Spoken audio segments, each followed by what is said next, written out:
Oh, hey, my school friends usually mispronounce my name, like call you the bald fraud. Sorry, Q, that sucks.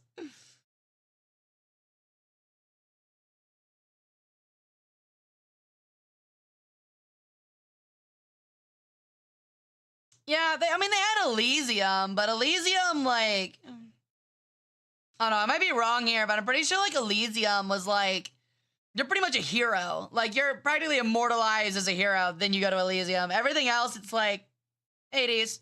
Like, because, like, I feel like Hades in Greece, like, in Greek mythology, Hades feels more like a purgatory than it does, like, a hell. You're not really getting tortured. You're just there. You know what I mean?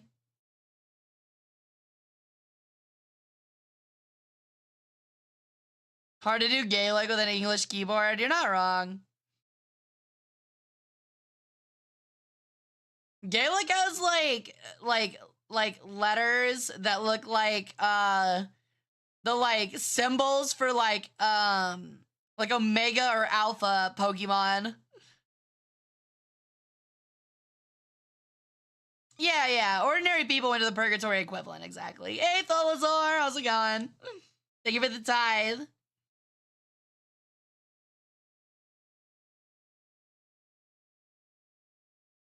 Can someone explain to me who Sodom's Beast / Draco is in Fate? I have no clue. That's like after my time. I only played like the beginning of Fate Go, and then like towards the end, towards the middle, I quit. So, Sodom's Beast. Interesting.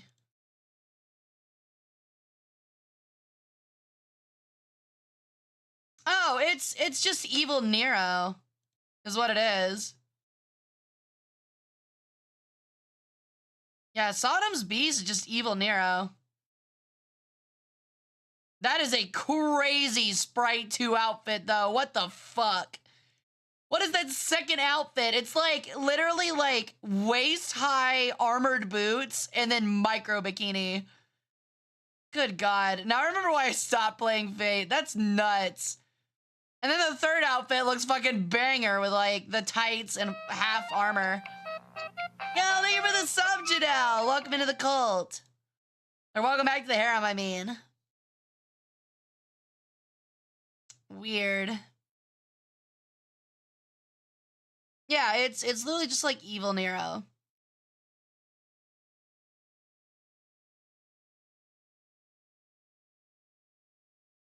Oh, okay. I know now. Okay, so the allegory, okay. So the allegory, okay, so you guys don't know this, I don't think, but I'm pretty sure Nero was a massive persecutor of Christians.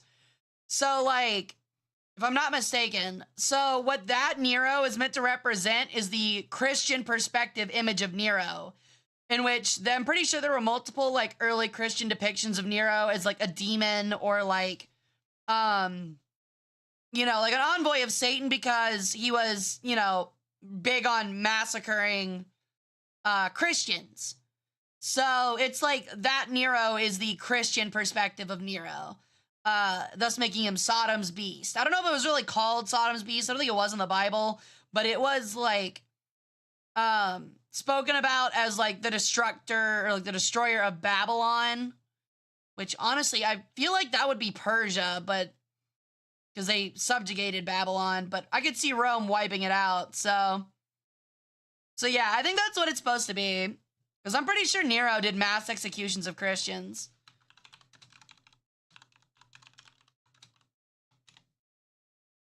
Yeah. That's exactly what it was. Emperor Nero, yeah, he was really big on persecuting Christians.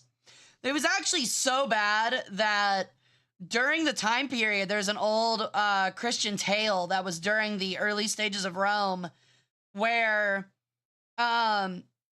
like, essentially, like, it was believed that Nero brought in, I think it was Nero's circus was what it was, where they brought in a bunch of Christians and essentially had them mauled and maimed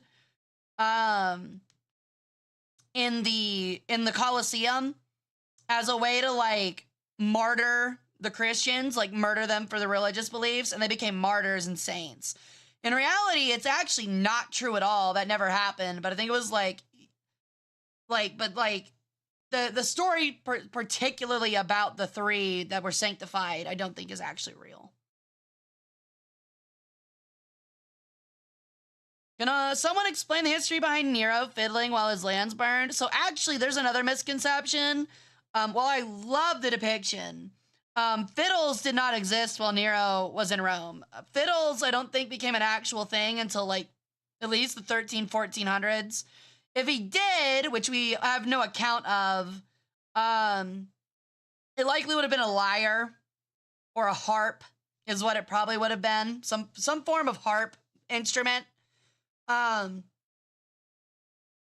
maybe some kind of woodwind, like a early version of like a flute or something like that, rather.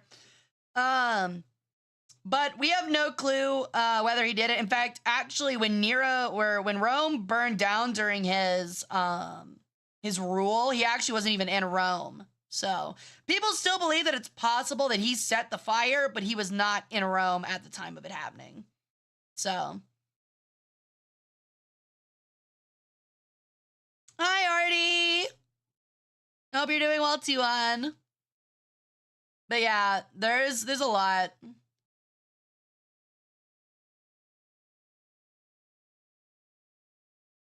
So yeah, we don't actually have, like, I don't even think even Roman, I'm pretty sure even Roman sources don't say anything about, like, him fiddling while Rome burned, because again, he, like, just straight up wasn't there.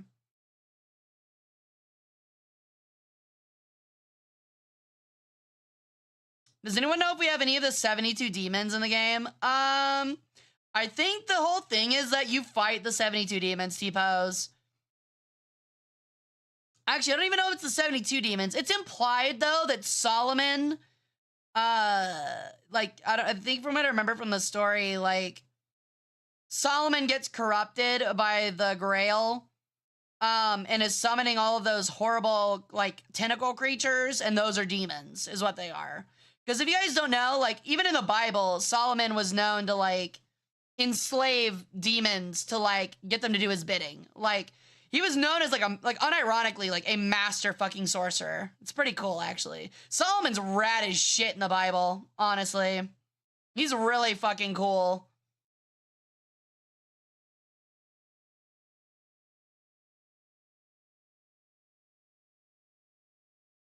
Solomon the king? Yeah, the king of Judea, yeah. He was, like, a sorcerer king. Look it up.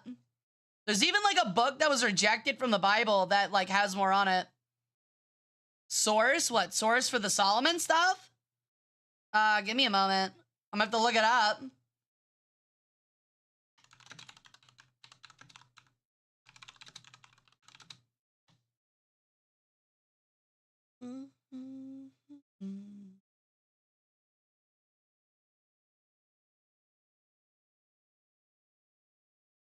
It might be actually from one of the rejected books of the Bible. Hold on.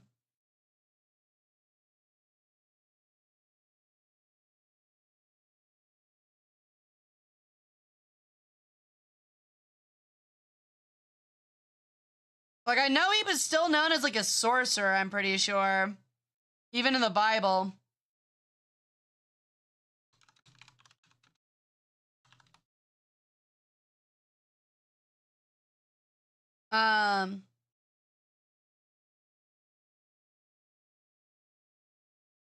Yeah. Okay, here it is. So the thing is that, look, let me see here.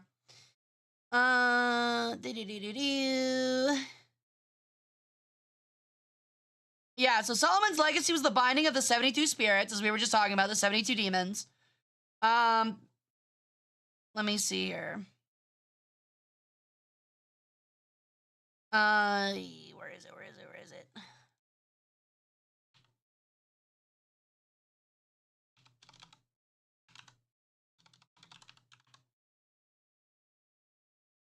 I just saw them talking about it. Where the fuck is it? Okay, hold on. It's gonna take me a minute. Yep. Okay, here it is. I found it. Give me a moment.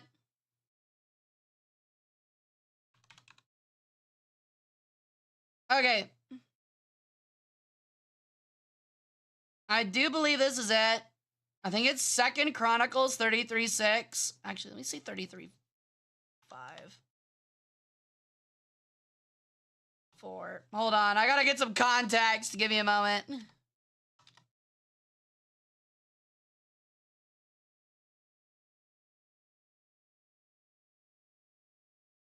God damn it. Okay, no, that was Manasseh. I could have sworn. Okay, Manasseh was also one. Fuck. Okay, apparently I have to dig deeper for this than I thought. I literally watched a bunch of stuff on it.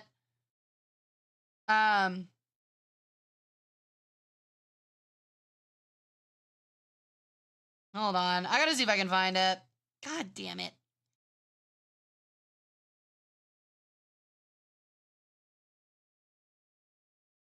Give me a moment, chat. I'm clicking on like sources that are like giving me information and then it's not like showing me where people say it. So hold on. Okay, here we go. Oh, okay. So it was an out of Bible book, actually. It's from the Testament of Solomon, in which Solomon receives a supernatural ring from the archangel Michael. Using the power of the ring, Solomon summons a full register of demons and takes authority over them by discerning their association, famine, disease, and trampling through them the invocation of angels and magical powers. But yeah, that's really like the demonic, like it's not even demonic. Like, it was a belief in like early Christianity that you could control demons and get them to do what you wanted, and that is where like early Satanism came from, was through like the Testament of Solomon. But I could have sworn that the Bible does talk about Solomon having it.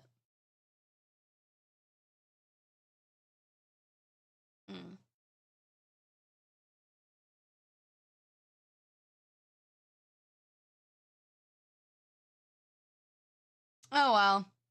I'd have to like look further into it. It might just be the Testament of Solomon, which again is like, it's not even like written with the Bible. It was written like post Jesus, and it was in Greek. So either not included in the version of the Bible we have today or pulled out by the Vatican. See, there's something crazy. Okay, there's actually something crazy. So I forget what that was called again. It was called fuck. I knew the name of this, and I can't believe it's on the tip of my tongue. I can never remember it. The Council of Nicaea, I think, was it?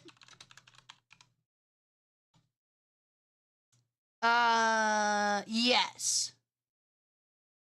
Wait, no, the Council of Nicaea was not it. Hold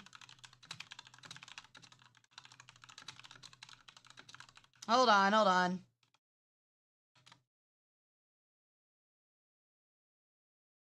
It was the Council of Rome. That's it. That was it. It was the Council of Rome. The Council of Nicaea just determined Jesus' divinity. But yeah, it was the Council of Rome which decided which books go into the fucking Bible, which is crazy because, like, when that happened, it was like 500 AD, and like they didn't actually know like what was canon and what wasn't. They just kind of went with like, okay, well, this meshes with all the stuff we know is canon, so we're throwing this in there. Hey, Stanov, how's it going? Do you believe that the temple / tomb of Solomon and also the Great Library of Alexandria existed? Well, I mean, the Great Library of Alexandria definitely existed. We have literal records of it. As to how important it was, that is often, like, over-exaggerated. If we're being honest, what are they called? I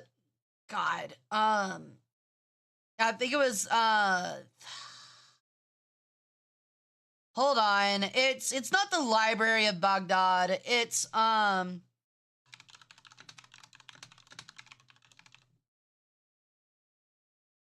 House of Wisdom. That's what it is. The House of Wisdom in Iraq, in Baghdad, during the peak of like Muslim academics in like the 1400s? Something like that. Actually, no, it was before that. It would have been like 600s, 700s.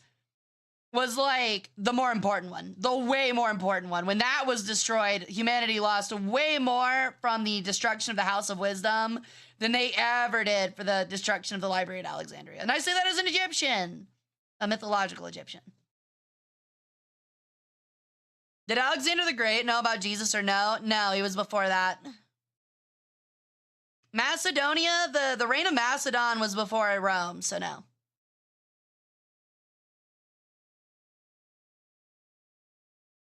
What we got from the books today? Hey, Fixer! We're going to be doing a video on defunct lands history of Disney Airlines during like the 50s to the 80s, I think. More modern history and more like amusement park history, but I thought it sounded interesting. You think the Colossus of Rhodes exist? Absolutely. There's nothing crazy about the Colossus of Rhodes. There's really not. I think every wonder of the world, ancient wonder of the world, definitely existed. I think we even have a little bit of like archaeological proof that the Colossus of Rhodes did actually exist. I think we do actually have proof of that. It's a shame what happened to the Library of Alexandria. Like I said, it's a shame, but like the Library of Alexandria was like a third of what it was when Julius Caesar burned it on accident. And even then, like it was like somewhat like 90, at least 90% of the contents of that third had been copied and sent elsewhere already. So there was not any real like major information that was lost from the burning of Alexandria. The Hanging Gardens of Babylon would have been cool to see. I completely agree. It would have been really neat. The Colossus of Rhodes would have been crazy. I don't think I have, Ember. Please explain. We have almost no evidence for the gardens, though. I mean, we have no evidence, really, but it's not, like, again, it's not crazy. Like, it's not crazy to have happened. It's really not. Not by an ancient empire standards.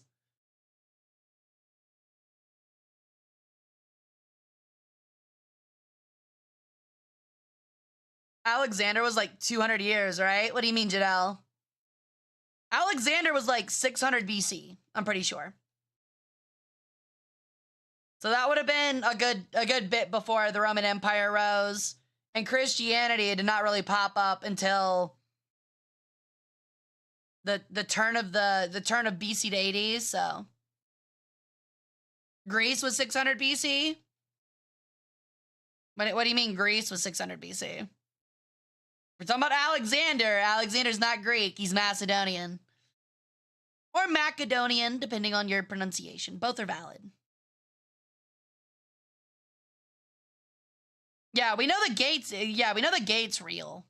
Yeah, we know the gate's real. We found the gate. Alexander was 300. Was he really?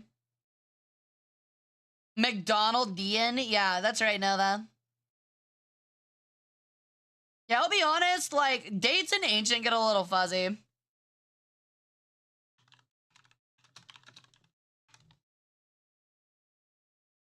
Yeah, he was 300s. What was 600s then?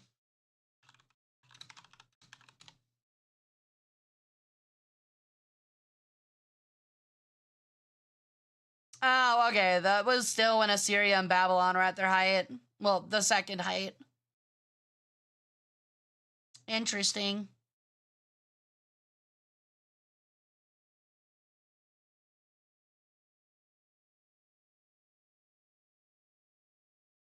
Oh, it was the Achaemenid. That's what it was. The Achaemenid Empire was the one at 550. That's what it was. Essentially the Persians. That's right. It was the Persians. That's right. Because it was Cyrus the Great. I'm pretty sure McDonald's was around at the turn of the century. We did still have evidence of that burger today. I mean, that's what I said. I forget what it was. What was it? There was something we were talking about. Oh, yeah, that's what it was.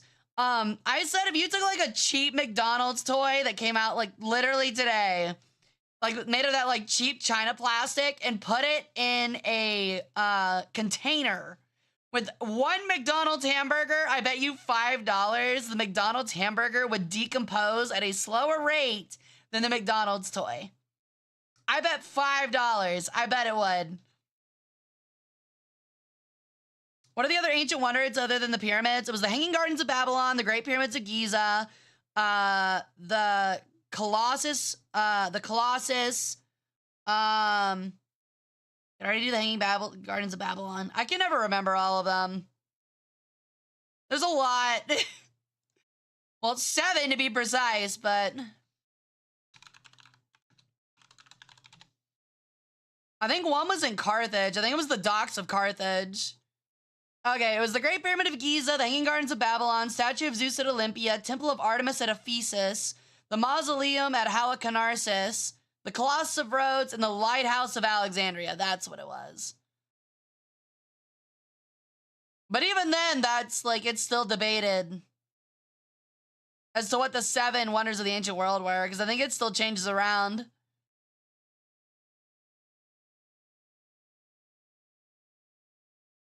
Ironic that 3 of them were destroyed by earthquakes. Like, so unironically, 3 of the 7 ancient wonders of the world were destroyed by earthquakes. Yeah, 3 of them were. Yeah, that's crazy. The Lighthouse of Alexandria wasn't destroyed until the 1400s. So, like, that's fairly recent compared to the rest of them, including, same for the Mausoleum at Halicarnassus. That's so disappointing, actually. To know that we were, like, 400 years away from seeing the Mausoleum at Halicarnassus, or, like, the Lighthouse of Alexandria, that sucks so much ass.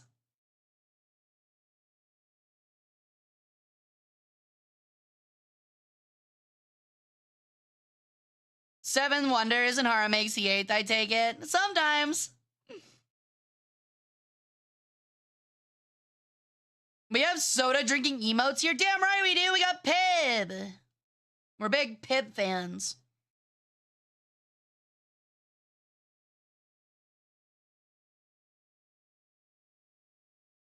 If they're both kept in the same conditions, they would probably stay around the same time. Maybe. I would say if there's one piece of metal, if you leave them in open air, okay? If you leave them in open air and the toy has one piece of metal in it, the toy is going first. Rust is going to destroy it long before the hamburger gives up. Just straight up. It's real preen hours. It's always real preen hours. Oh, sorry, Ember. Can you repost it, please? Like I said, if I miss it, don't be afraid to repost it. The Parthenon and how it was blown up. Yeah, but I mean, as much as I am a historian and a curator, if something has to get destroyed to save hundreds or maybe even thousands of lives, let it happen.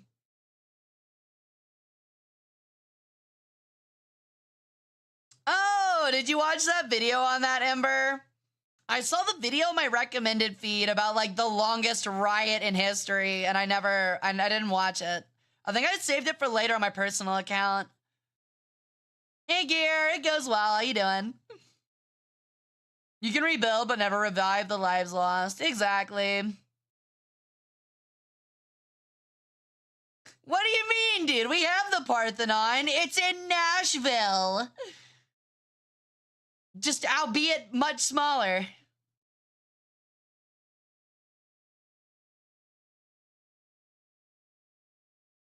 Working on horror art. Yeah, I saw it. Bird cheeks.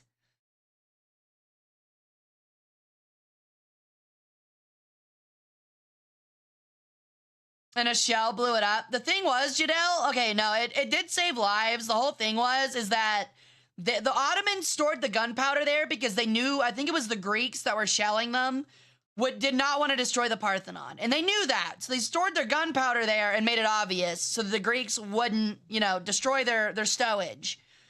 And then as the Ottomans were slowly pushed into the temple, they defended the temple, actually on the temple grounds. And the Greeks essentially, I think it was the Greeks, whoever was fighting them, essentially had to be like, well, we have to fucking take care of it. Otherwise we can't dislodge them. So they had to do it. They had to shell it, and it ended up, detonating the Parthenon.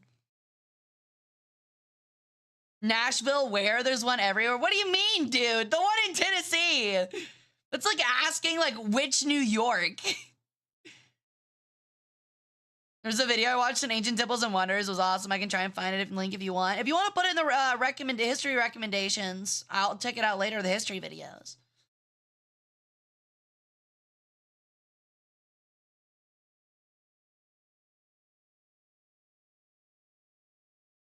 Dublin, like Dublin, Ohio, or like Moscow, Tennessee, or like Paris, Tennessee. I've said it before and I'll say it again. There is a Paris in every US state. Guaranteed. I don't even have to look. I don't even have to look it up. There is definitely a Paris in every fucking state. How has it already been an hour? Technically, it's been 45 minutes because 5 of it, or 10 of it was... Yeah, 45 minutes because 10 of it was intro, so. There's a Berlin in Connecticut, yeah. You'll learn very quickly that humans aren't that creative when it comes to naming things. Almost every street in your city, if it's not named after like a number, is almost definitely named after somebody that was like either a founding family of something or like a mayor or a governor. Like every single time, dude.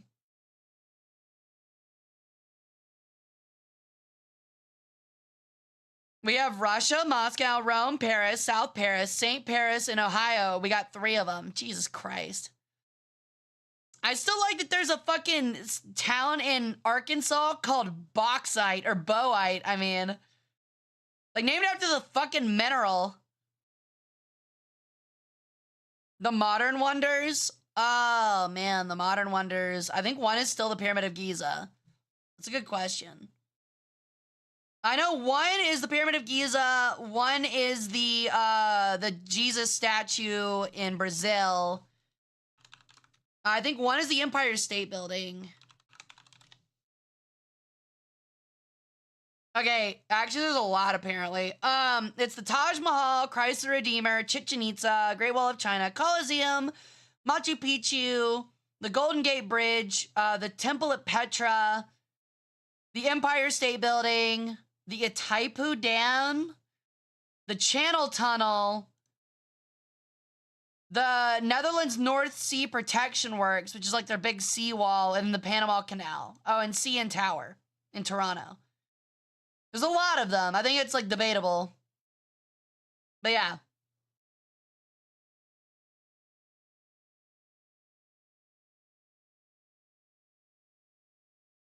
T-posing Jesus, yeah. Why is the Great Wall even a wonder? What do you mean? Why would the Great Wall not be a wonder? It's the only wonder you can see from space. It's not like it's a continuous wall. My brother in a tomb. Even if it's not continuous, it's like hundreds of miles of straight up, like massive fucking wall. Like, what? You can't see it from space, Hara. I mean, technically you can with a satellite. I know you can't actually see it with a naked eye from space. I meant like from satellite. But then again, I guess these days you can see everything with it. Back in the 2000s, that was important. These days, it's not. Because you can fucking see some guy like choking his chicken in his backyard with a satellite these days. Hey, Irony, how's it going, dude? That's probably because of the same color as their surroundings.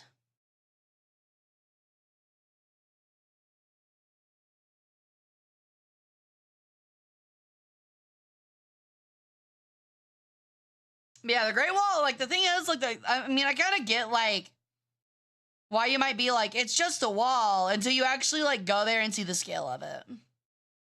Honestly, I would argue one of the wonders of the world that was not mentioned here would be the, honestly, you could honestly argue either the Great Wall, if you have to pick one for China, either the Great Wall or Tomb of the First Emperor. I personally might actually pick Tomb of the First Emperor, because that shit's insane. But you could definitely make a good argument for either. I would propose that the U.S. interstate system's a modern wonder. It probably would have been in the 50s, not these days. Like Europe's fully connected. I think Russia's mostly connected.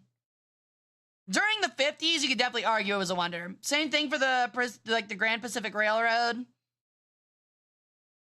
I guess it became the Transnational Railroad is what it became.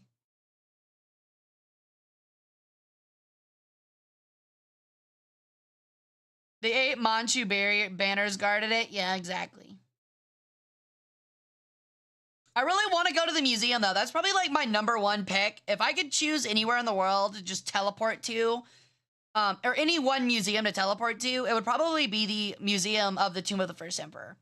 So, like, I don't know if you guys have ever watched a video on it or have attended yourselves. If you've attended, I'm jealous. But essentially, if you don't know, the Tomb of the First Emperor is in like a mound, like a massive hill. And the museum sits at the very top of that hill. And essentially what they did was they just cut the fucking top off of the mound, and excavated it. And at the top, they put the museum. The museum's entire floor is glass. And you can look down while you're like walking around the exhibit and see the entire, or like most of the burial chamber that has like hundreds of those terracotta soldiers, and see all the people working on them and like conditioning them and stuff like that. It's really sick. It is so fucking cool. I also want to see Pompeii. Pompeii would be interesting. I can agree with that. The difference is with Pompeii, like, I feel like I'd walk around Pompeii for 15 minutes and be like, okay, I get it. Like, but the Tomb of the First Emperor is just like, it's the scope. It's the scope of the Tomb of the First Emperor.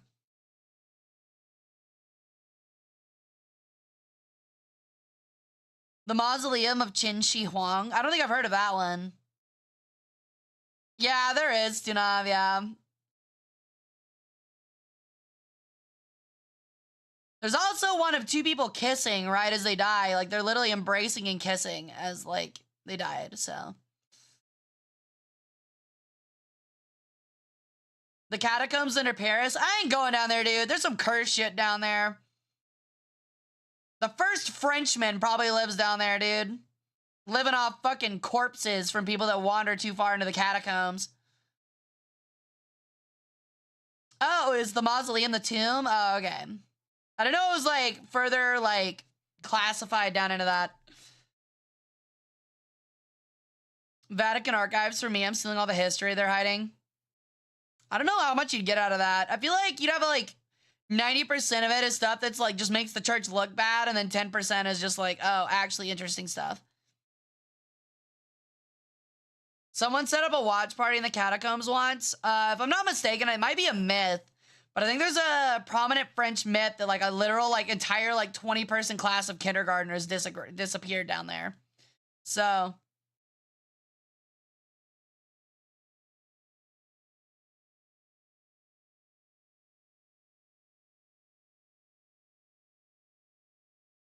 some people set up a secret movie club in the catacombs. Police try to track them down. Interesting.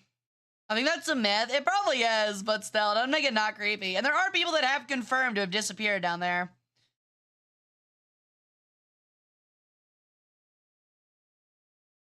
The movie club story is true. Yeah, that didn't surprise me at all. That one's really not that hard. Like, honestly, that's really not that crazy.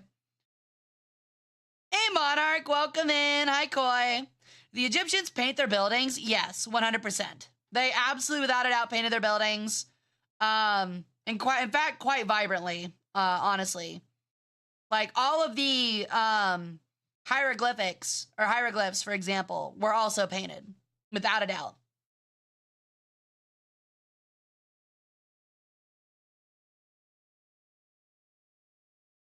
In fact, a lot of people actually don't know this. Well, I mean, people that like actually research like Egyptology do, because it's really easy to know. But the pyramids of Giza weren't actually made out of the sandstone they're made out of. That's just like the interior. The exterior was actually these little blocks of marble that were flat. So essentially, like, it had flat sides. as opposed to like the tiered sides that see it today that were marble, and at the peak with the bin bin mound, or the capstone is what it's also called, had gold foil over it. And as you can guess, yeah, because like what happened was once ancient Egypt fell, they were essentially stripped away for building other buildings.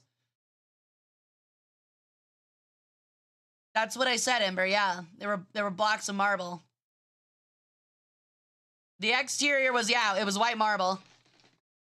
And the peak was gold. So like what happened was that when the sun hit the peak of the pyramids of Giza, it quite literally like shone like beams of light when you looked at it. So it was pretty magnificent, apparently.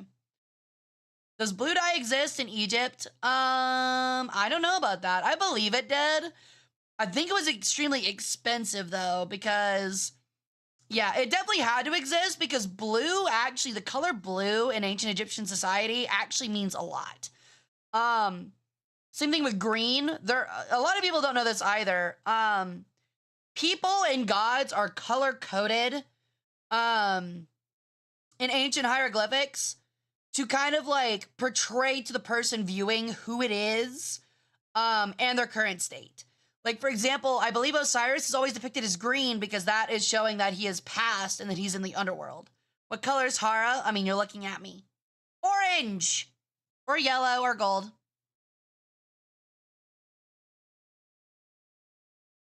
Massive forehead to sit on the capstone spot. You're not wrong, dude. Probably the archaeologist's fault. I mean, it's probably... It might be. It might also just be that, like, a lot of these mummies, like... I mean, it could also just be a problem with the test. There's a lot that could go wrong with it. A problem with the test. I don't know if that specific mummy was in a raided tomb, but the tomb could have been raided and could have been touched by somebody. It could have been sold at a market. There's a lot of mummies. You'd be surprised the number of mummies that were sold and bought in Egyptian markets. So... Yeah, I know Medjed. Yeah, the sheik guy that shoots death beams out of his eyes. Yes, dye was typically lapis, Jadel. I do believe.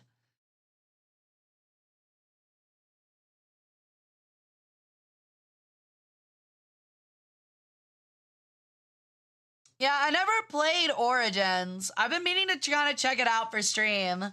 Just to kind of have fun with it and pick apart things if I can. I did hear it was actually a surprisingly good game. So, I have been meaning to check it out.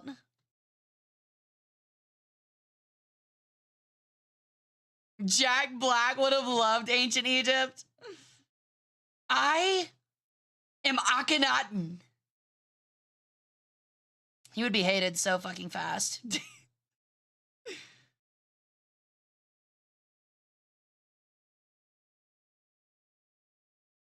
Literally, like, some guy on his boat, like, gets absolutely snatched up by a crocodile and gets torn to shreds in the water. Nile crocodile!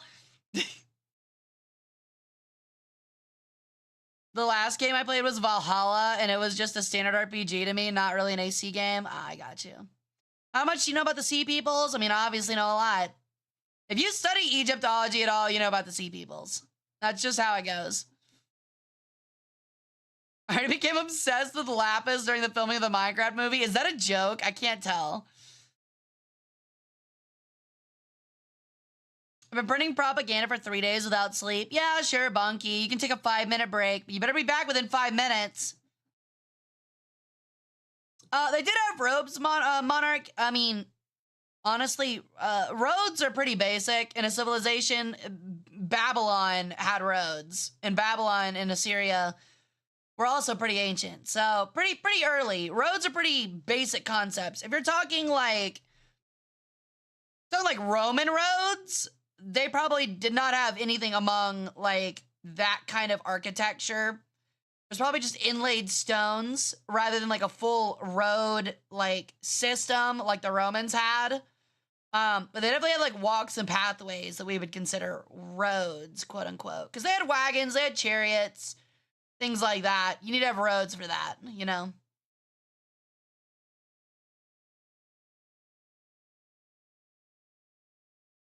Is he real though, was my question. Yes, Mansa Musa without a doubt was real.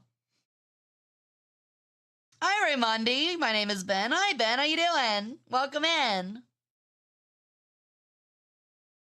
I'd assume the roads had possible main roads, but out of the city would just be packed dirt. I mean, maybe. Possibly. It depends.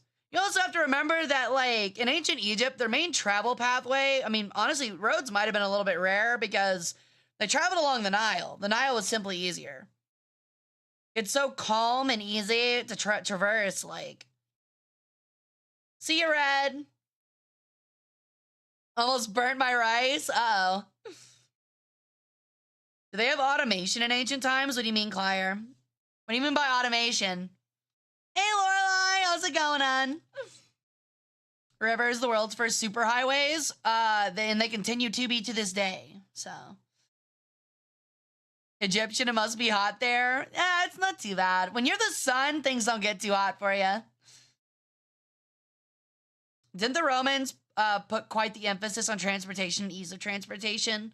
I mean, everybody did. It's not like Romans invented the importance of transportation. Everyone knew in civilization how important transportation was. The Romans just, like, made it that much more efficient. Do you count slaves as automation? No.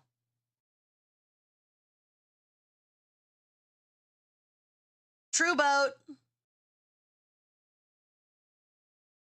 Yeah, it was kind of like, yeah, it was kind of like bricks is most likely what it was.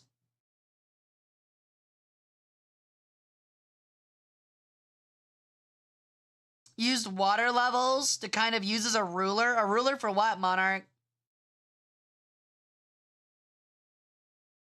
Like, if you mean like a ruler for like how like crop yield, yes, because the flooding of the Nile directly directly correlated with how, you know, successful their harvest would be. For large scale construction, okay, I don't know about that.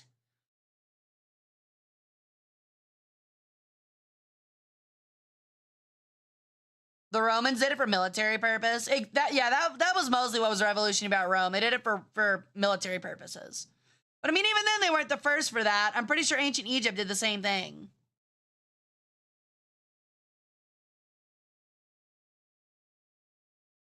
Like self-farming tool or clothes making. Okay, I don't think you know what automation means, Claire.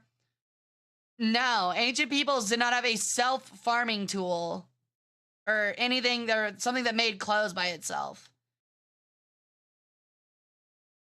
If you're looking for like early manufacturing, that's different. Yeah, automation and having tools is different. Early manufacturing is different. They determined subtle elevation changes on whatever they'd build on. I mean, maybe, but that wouldn't make a lot of sense considering that, like, while a lot of cities in Egypt were built near the Nile, they weren't built, like, so directly on it that, like, you could measure your building by it. The Appian Way must have been terrifying. What do you mean terrifying? If anything, it would have been extremely safe. I think that was actually, like, what was so liked about the Appian Way was that it was a major trade route because it was so fucking safe.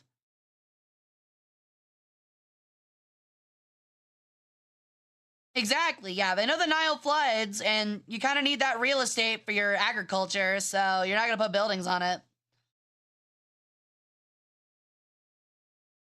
Created aquaponics, farming fish and plants together. Yeah, that sounds about right.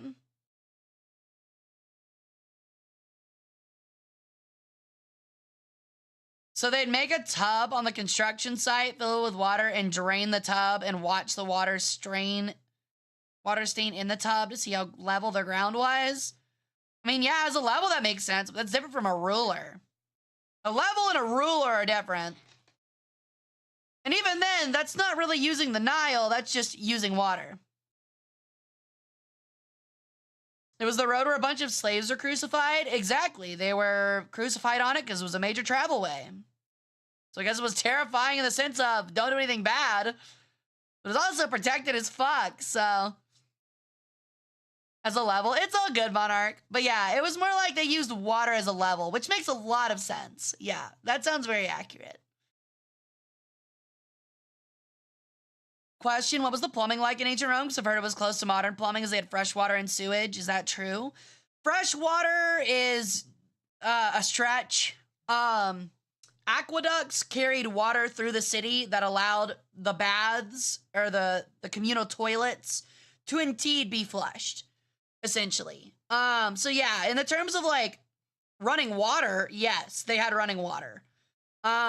Now was it fresh water? That's debatable. It's not like you could just pick it up and drink it. You still had to put like alcohol in it and stuff like that, obviously, because it's from a natural spring. It's gonna have bacteria in it. As for homes, not really. Maybe for the very rich in the emperor's home, quite possibly. Because he might have had his own bath. But the aqueducts would typically go to the Roman baths, or they would go to, communal bathrooms. That's what it would run to. If you ran it to everyone's house, that'd be too much.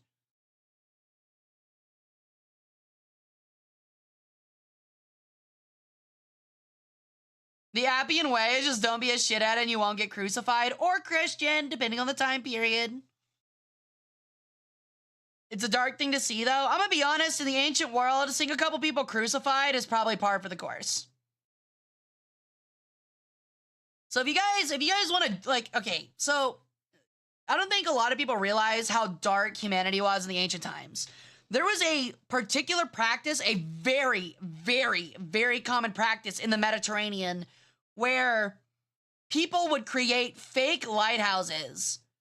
Like regular people all the time would create fake lighthouses next to like rocky beaches or shoals so that ships that were transporting goods through the Mediterranean would think it would be a safe haven, crash on the rocks. All of the crew would die because they'd either drown or die in the crash. And then regular people would, when the tide moved out, climb onto the fucking boat, take all the goods, and run off with them. It was a very, very, very, very, very, very, very common occurrence. So yeah.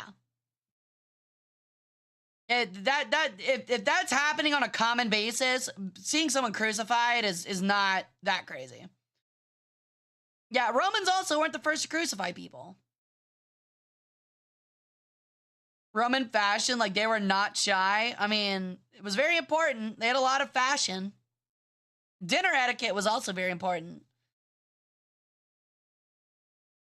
I wish I could see Hadrian's Wall in its heyday. I think large walls are pretty neat. It would have been definitely impressive considering that Hadrian's Wall had actual barracks built into it. And actual cities built on it. Like, unironically, if you think of Attack on Titan, that's unironically what the communities around Hadrian's Wall looked like. You had a city on one half of it, and like the buildings were built onto the wall, and it was mostly just soldiers and their families. So it's pretty crazy. It was really cool, actually. It's much bigger than it is today. Today, Hadrian's Wall looks like a garden fence, but yeah, it was actually massive. So.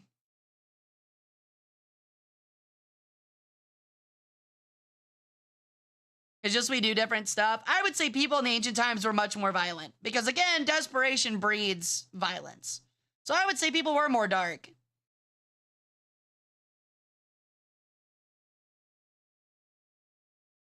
Hey, Kilborn, how you doing? Welcome in.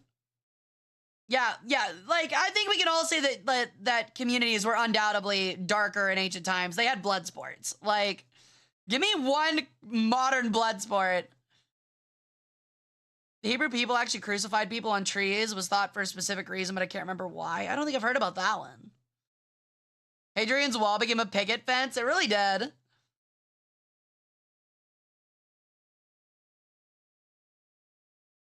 Just had more crude ways of doing things back then. Stunov, I will completely disagree with you. Humans on the whole were more violent. It might be a negative thing, like a negative perception or a pessimistic view of the world, but unironically, without laws being in place, humanity would be way more violent, without a doubt. The concept of consequences for violent actions keeps, in my opinion, most people from committing heinous crimes.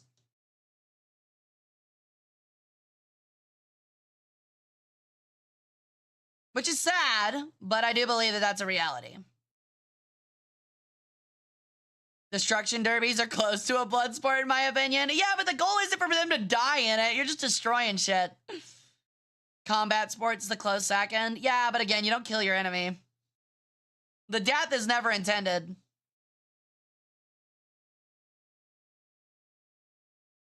Would rugby count? No. Giving each other brain damage doesn't count. You have to, like, actually be trying to kill one another.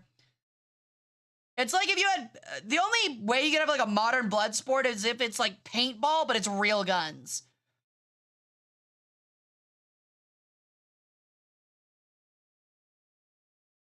Or, I guess, like, MMA, where you're allowed to, like, beat them within an inch of their actual life. Where, like, it only ends if there's a physical knockout. No technicals. Be trusted unsupervised? I agree, Monarch. Civilization requires a code of law. In my opinion. Paintball with real guns? Yeah, but like, it's like all within an arena is the thing. That makes it a blood sport. Unarmored? Okay, well then those people are just maniacs. Oh, I'm sorry you're sleepy, Bunky.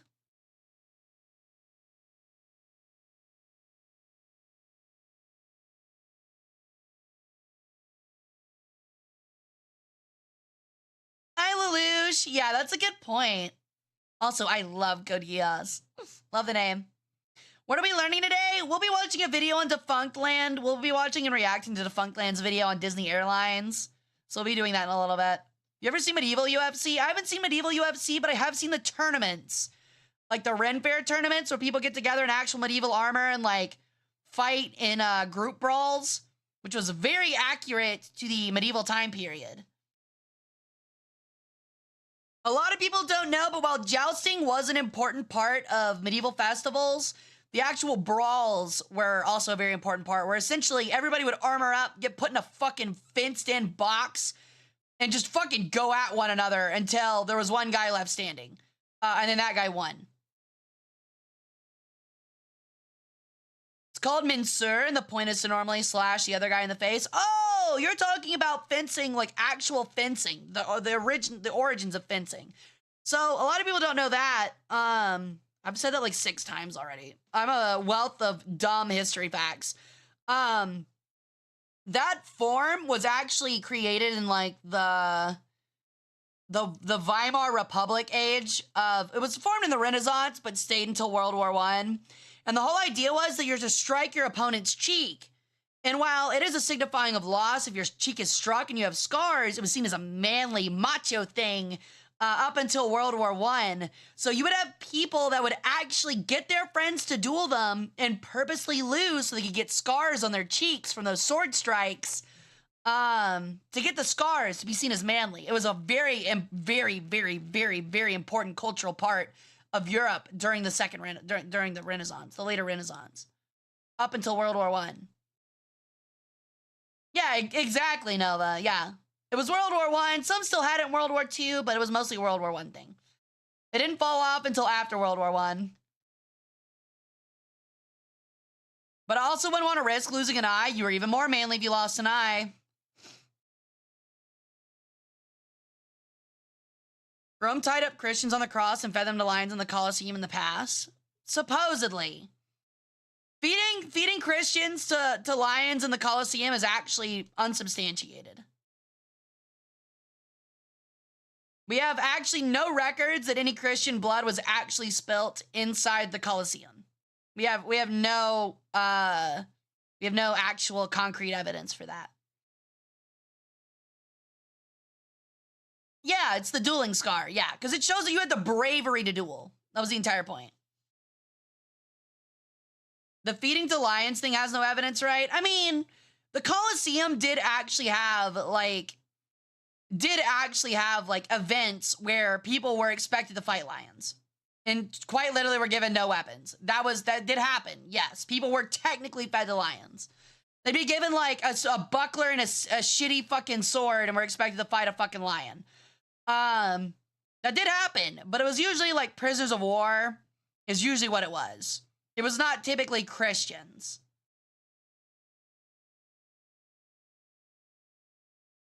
They were tactical. Really, Torch? I didn't know that. Interesting. That's not surprising, though. It's not too surprising, if I'm being honest. There were a lot of tanks in World War I that never actually saw the actual field. Yes, there was Christian persecution, Stunab, yes. It's just that there is a big contention that the Roman Colosseum is technically holy Christian ground, because they believe that so much blood, Christian blood was spilt there, that it is technically to be determined a holy site because of martyrdom. But we don't actually know how much Christian blood was spilt there. Was it likely that Christians were killed in the Colosseum? Absolutely. It's probably likely. Why would that make it holy? Because it's a place of martyrdom. Same reason why Jesus' death is holy. Same reason why Peter's death is holy. It's because it's a place of martyrdom. But the idea that the Colosseum was a holy place of like a holy ground was not even like presented until the Catholic Church pretty much had control of Rome. The Tog! Hey Ursho, how's it going? But yeah, we don't know how many were there. It was like rumored that it was thousands, but that number was not given until long after the persecution of Christians was over. Would have been wild at the time for them to have dropped grenades when they died, though. Yeah, actually.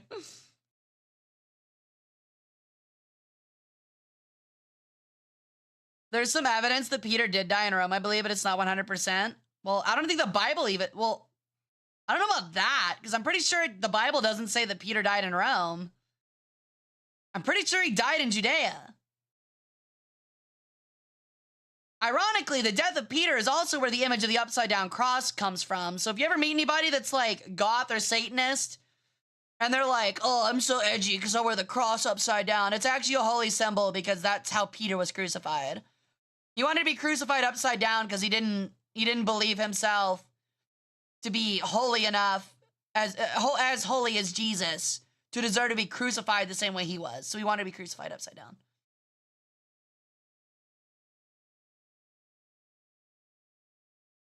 I think you need a second opinion on the translatability of your door.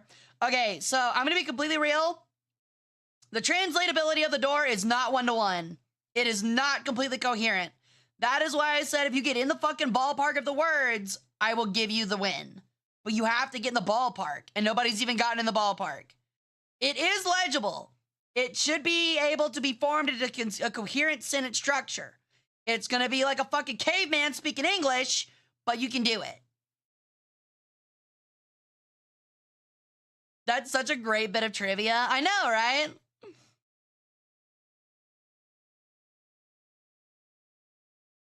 The Catholics believe Peter died in Rome because they call him the first pope. Really? Remember, if you want to be goth or Satanist, go for an upside-down pentagram, right side up. It's actually a holy symbol. Exactly, Lorelai. See, the thing is that a right side up pyramid was seen as a way for Christians to control demons. So, thank you for the follow, floppy disks. Welcome to the cult.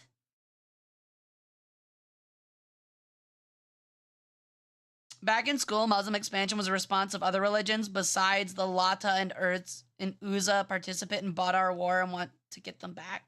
Clier, I have no clue what you're talking about, buddy. If we're talking about like the Umayyad Caliphate and Muslim expansion, it wasn't a response to anything.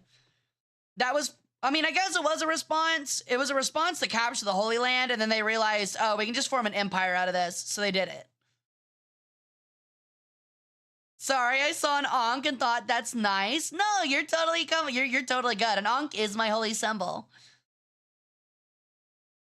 After all, it is on my book. It is on my holy tome, so.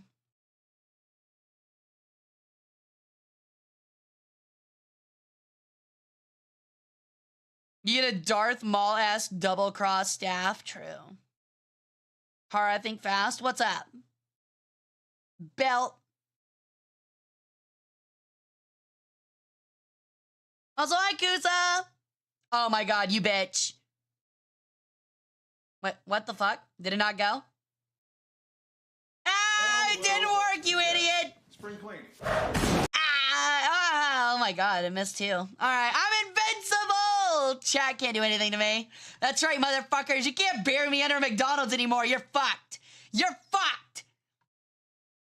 All right. Oh. Okay, it seems the McDonald's is broken. Sick. Love it. All right, so that's broken. Don't redeem that. Mod if the mods. Could you guys refund those 2 McDonald's redeems, please? You failed to set it up. No, it works. It's there. It's just not working for some reason. So Q, if you can redeem those, don't redeem the McDonald's one. For the rest of stream, it is apparently busted. Good to know. Ice cream machine broke. McDonald's machine broke.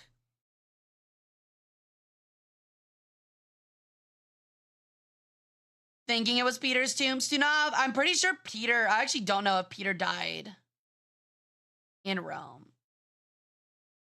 Actually, I think Peter actually, no. Actually, I think Peter did actually die in Rome. I just don't, well, wait, that might have been a different Peter.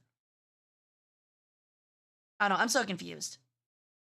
I'm pretty sure there was one Peter that started the Roman Catholic Church and one that was crucified. I'm pretty sure. I might be wrong. What is the lore behind throwing the chair? So, Koi, there's not really lore behind it. It's just that in the movie The Mummy, Brendan Fraser has a part of the movie where he goes, oh, spring cleaning, when one of the bad guys is running through his room, and he throws a fucking chair and hits him in the back of the fucking leg. So, yeah. The joke is that he hates Egyptians and throws chairs at them.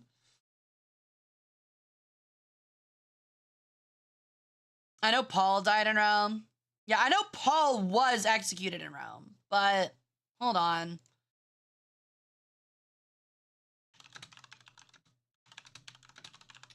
I'm gonna have to look this up now. Give me a moment.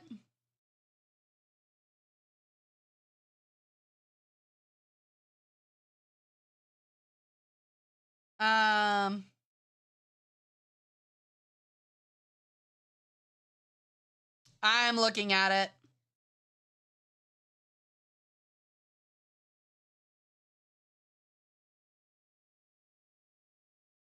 Okay, so we know we have a good idea. Okay, no, we have no confirmation that Peter died in Rome.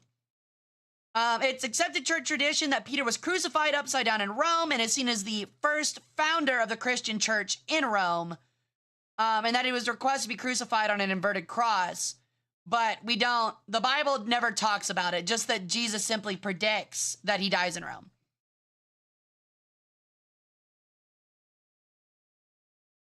Where in the empire? Yeah, I assume they mean the city Rome, but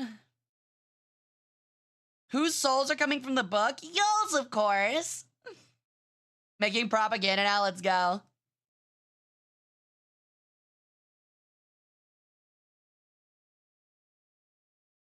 Evie was unfortunately the basis for my entire persona. Who's Evie? Oh, Evie from The Mummy. Okay, I know who you're talking about. I mean, she is fantastic. Despite the first movie having those drawn-on fucking eyebrows. Those things are hideous. Hey, Anthony, welcome in. How's it going? She literally shaved her fucking eyebrows off and drew them in, and they look terrible. And then the second movie, she has her normal eyebrows back, and she's gorgeous.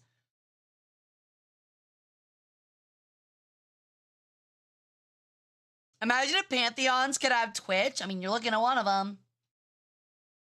Hey! X. Ooh, you're gonna lose. You tied.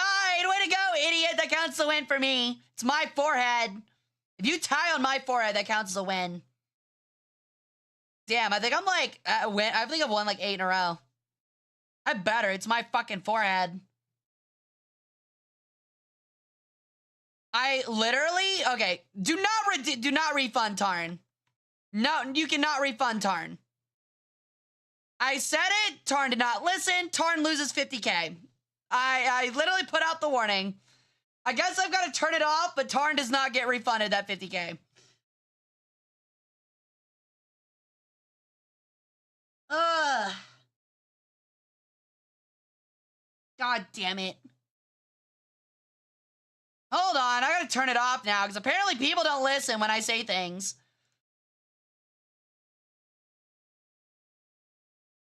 All right. It's off now. I wasn't here for that? That sucks. I said it 3 times. I was making dinner. Oh, I got dinner for you right here, pants grab. Can I get refunded for my test? Because Nugget and my axe are broken. Is really just everything fucking broken? Really? And nobody said anything? Oh, hold on. Is really everything that fucking broken? What the fuck happened? What the fuck's going on with Twitch? Hold on.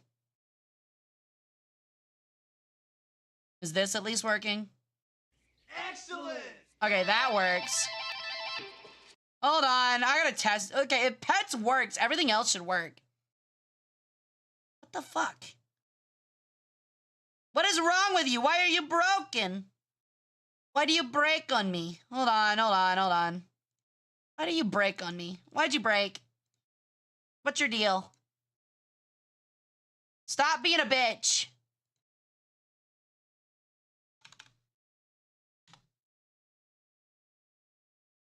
Has been down for the week, and none of you morons have said. I fucking hate you guys. Success. I actually fucking hate you guys. For the week. For the fucking week, and none of you morons have said anything? Like, actually. Like, actually, it's been down for a week, it's been broken for a week, and you dumbasses have been redeeming shit and not saying anything for a fucking week. I'm about to literally send bombs to every single one of your houses. That's insane to me. That blows my fucking mind. I am actually about to morph. I'm about to crash the fuck out. Like, unironically, I'm about to crash the fuck out. God damn it. It's been broken for a week and you bastards don't say anything. That blows my mind. That's crazy. That blows my fucking mind. Hey, Anamarchy, how's it going? I'm here for 3 minutes and get screamed at and threatened. Thanks. You're welcome. Oh, brother. It's part for the course here, honestly. Bruh.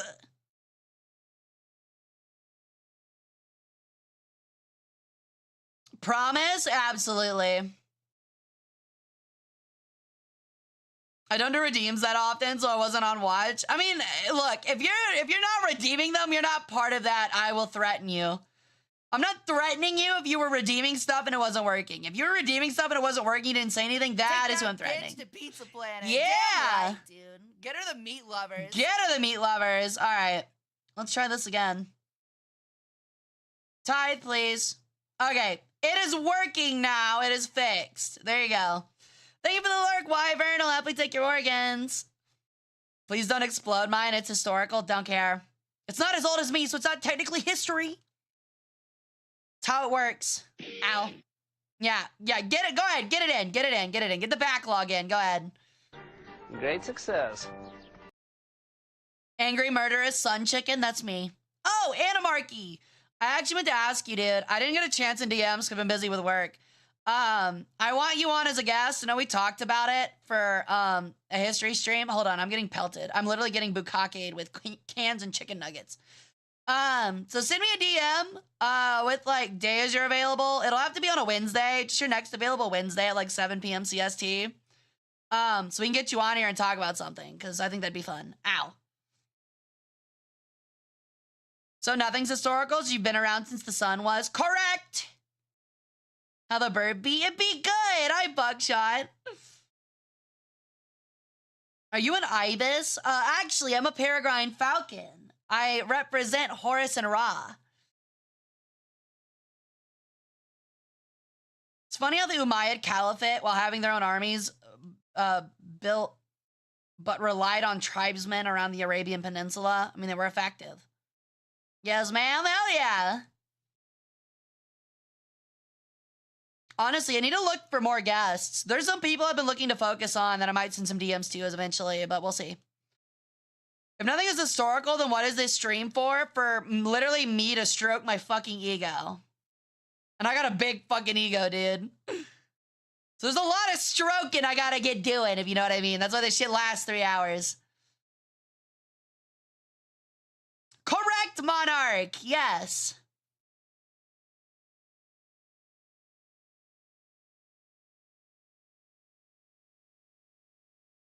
Do you know what the Soviets' obsession with the Middle East was? Oil, probably, just like everybody else. It's for us to pelt you with cans, true. We have the goal of building a union? Hell yeah. Honestly, I'm kind of on an island when it comes to history VTubers and a marquee, so if you got like a Discord or something for history VTubers, I'd love to jump in because I'm not really friends with any of them and I'd like to be. I need other anime impersonators on the internet to talk history with, so.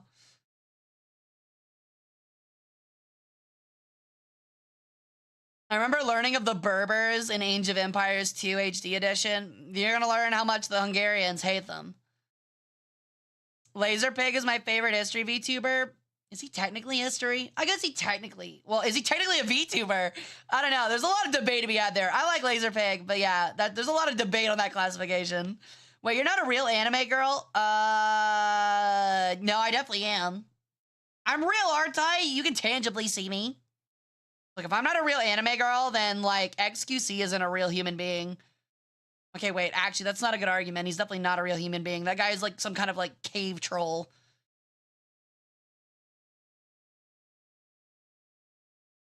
EA DLC the Egyptians? I don't know about that, but that sounds crazy.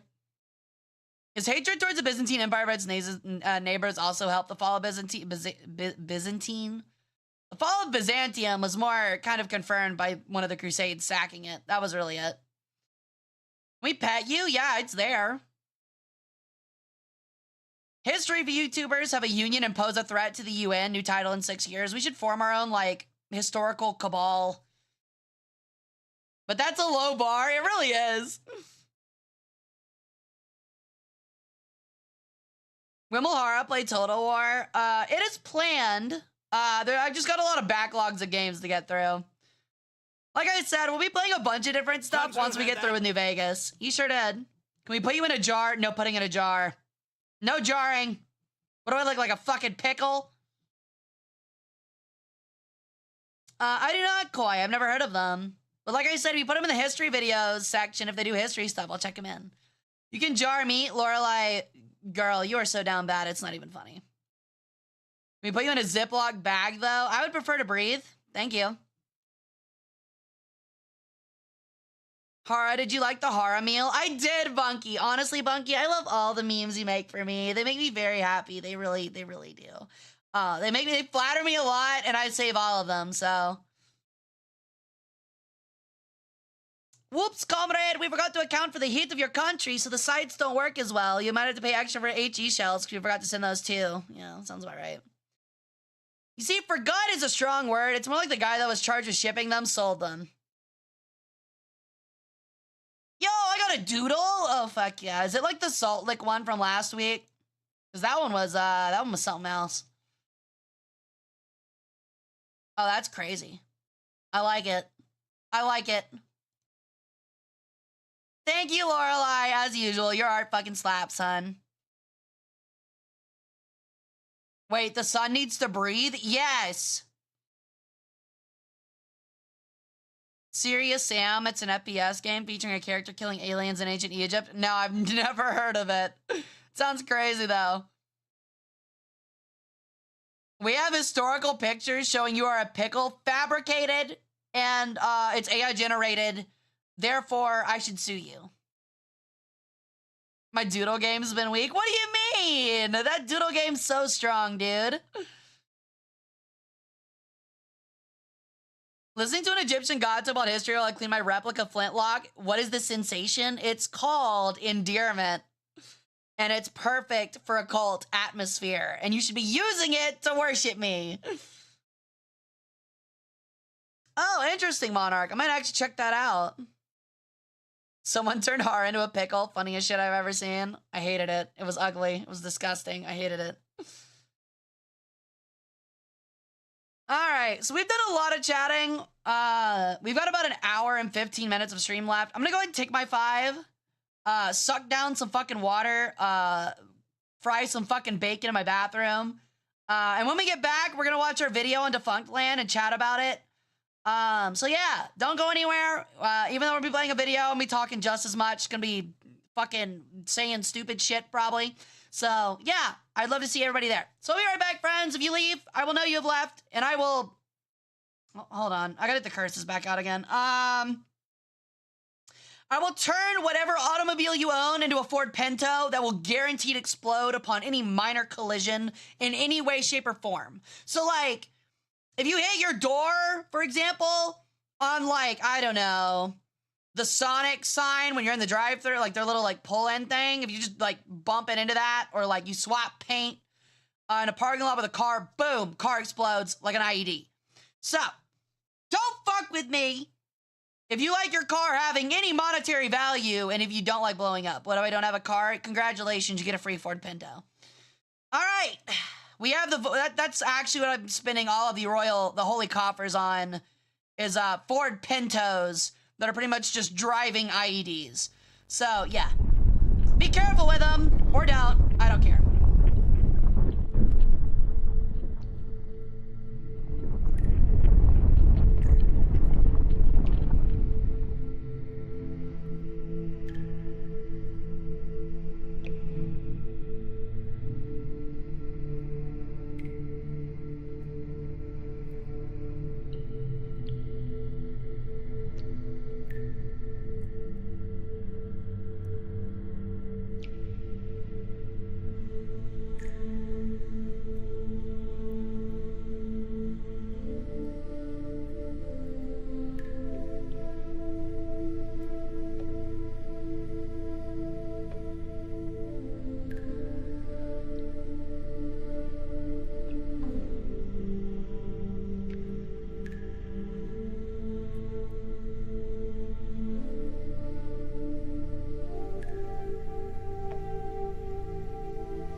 So I actually missed it, but thank you so much for the 40 bits, Tarn. Thank you, thank you. That's very sweet of you.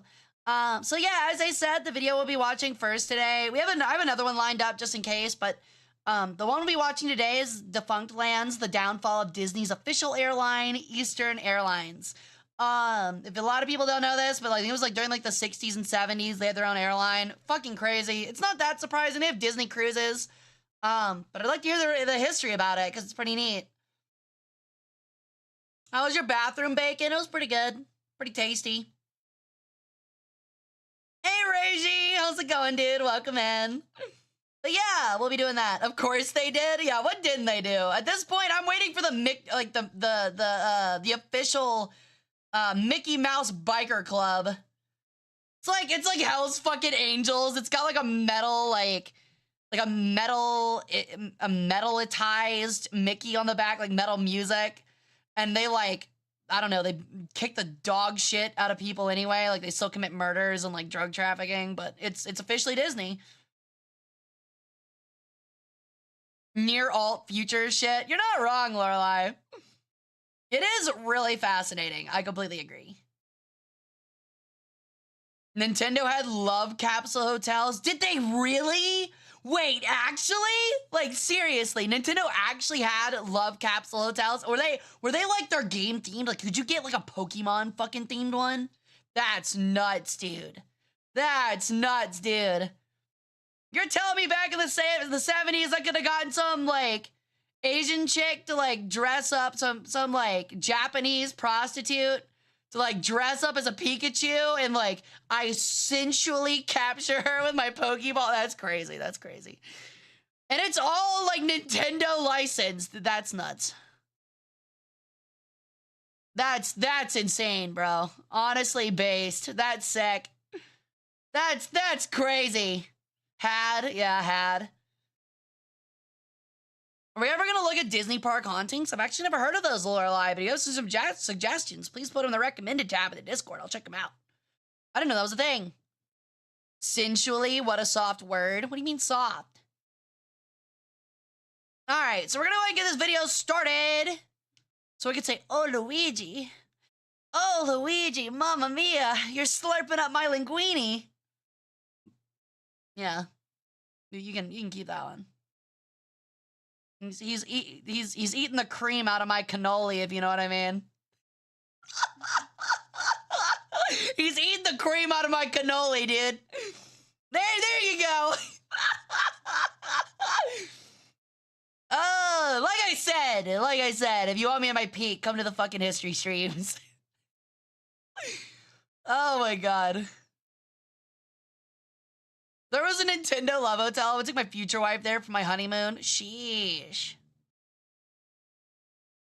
It's like you take her to the Legend of Zelda one and you have to wear like a...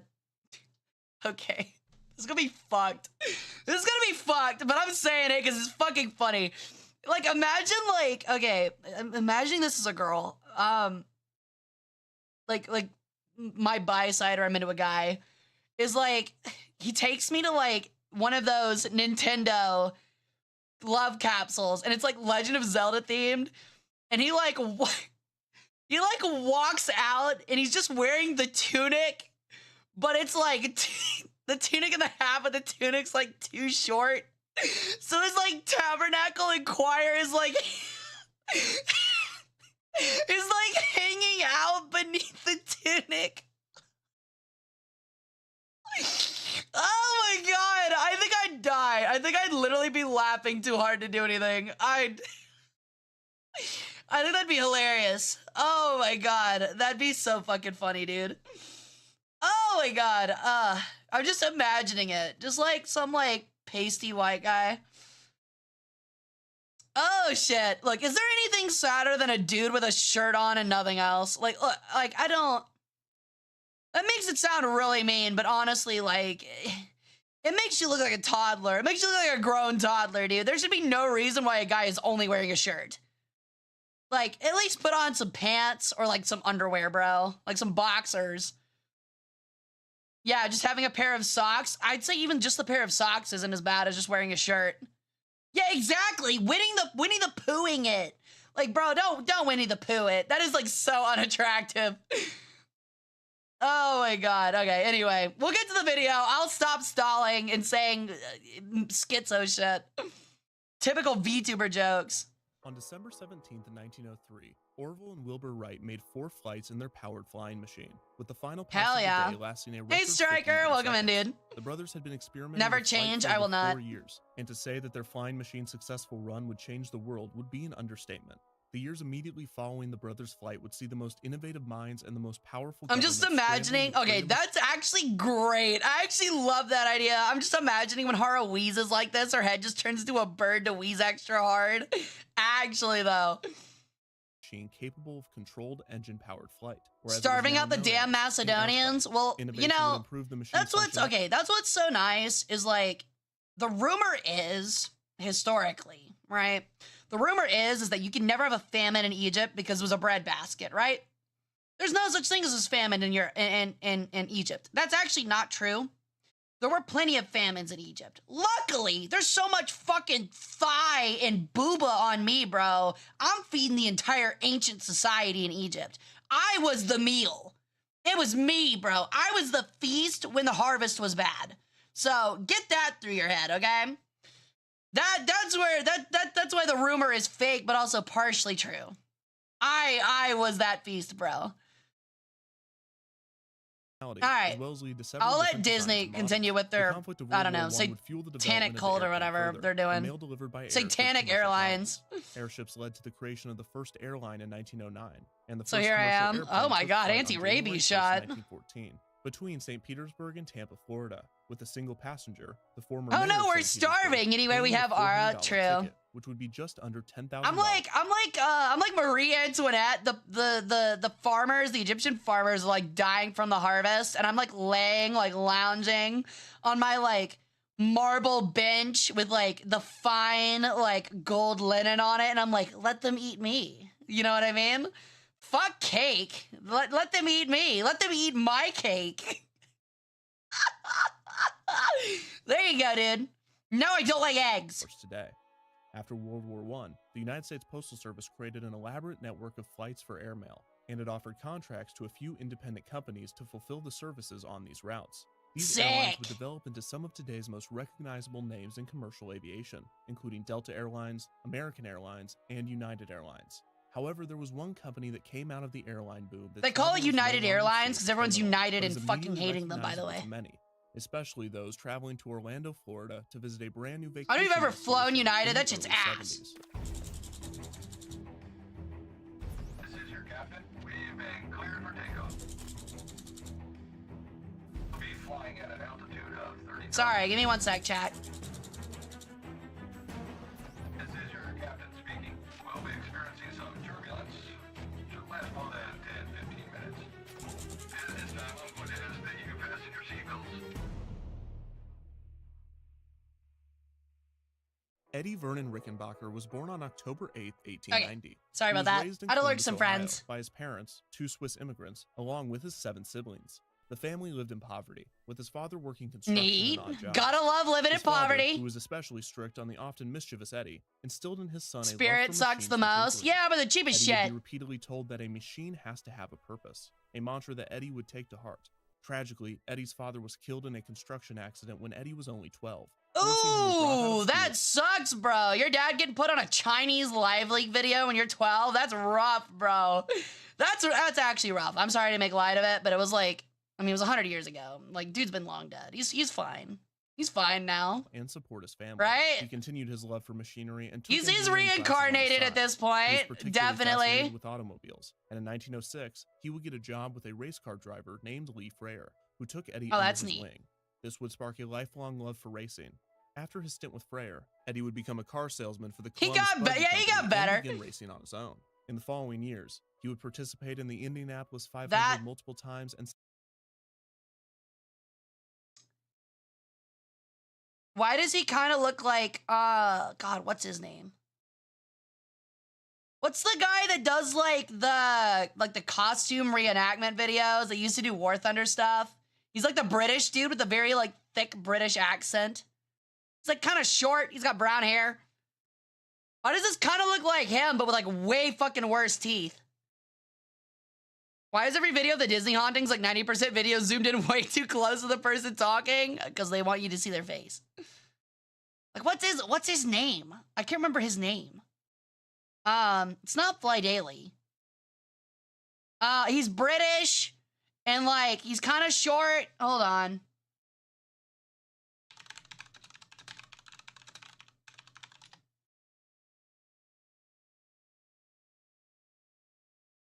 Squire.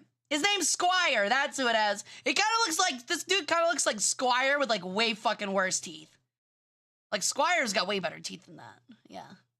Set a world speed record at Daytona. Squire's cool. Before I a like race in Squire. California in November 1916, Eddie would have the chance to fly in an aircraft with aviation pioneer Glenn Martin. It would be a flight that would change his life. After World War I broke out, Eddie expressed interest in fighting for the Allies, and in 1917, when the United States declared war on Germany, Eddie would have his chance. He was among the first group of men to be shipped overseas, given preferred treatment for the fame he had acquired as a race car driver. World War I was the first major war to see air combat, and the new landscape of machinery fascinated Eddie. We learned about that on Sunday when we played War Thunder. To qualify for flight training, he was enlisted into one of the air combat units. His skills in the air would result in multiple promotions, eventually being named commander of a squadron.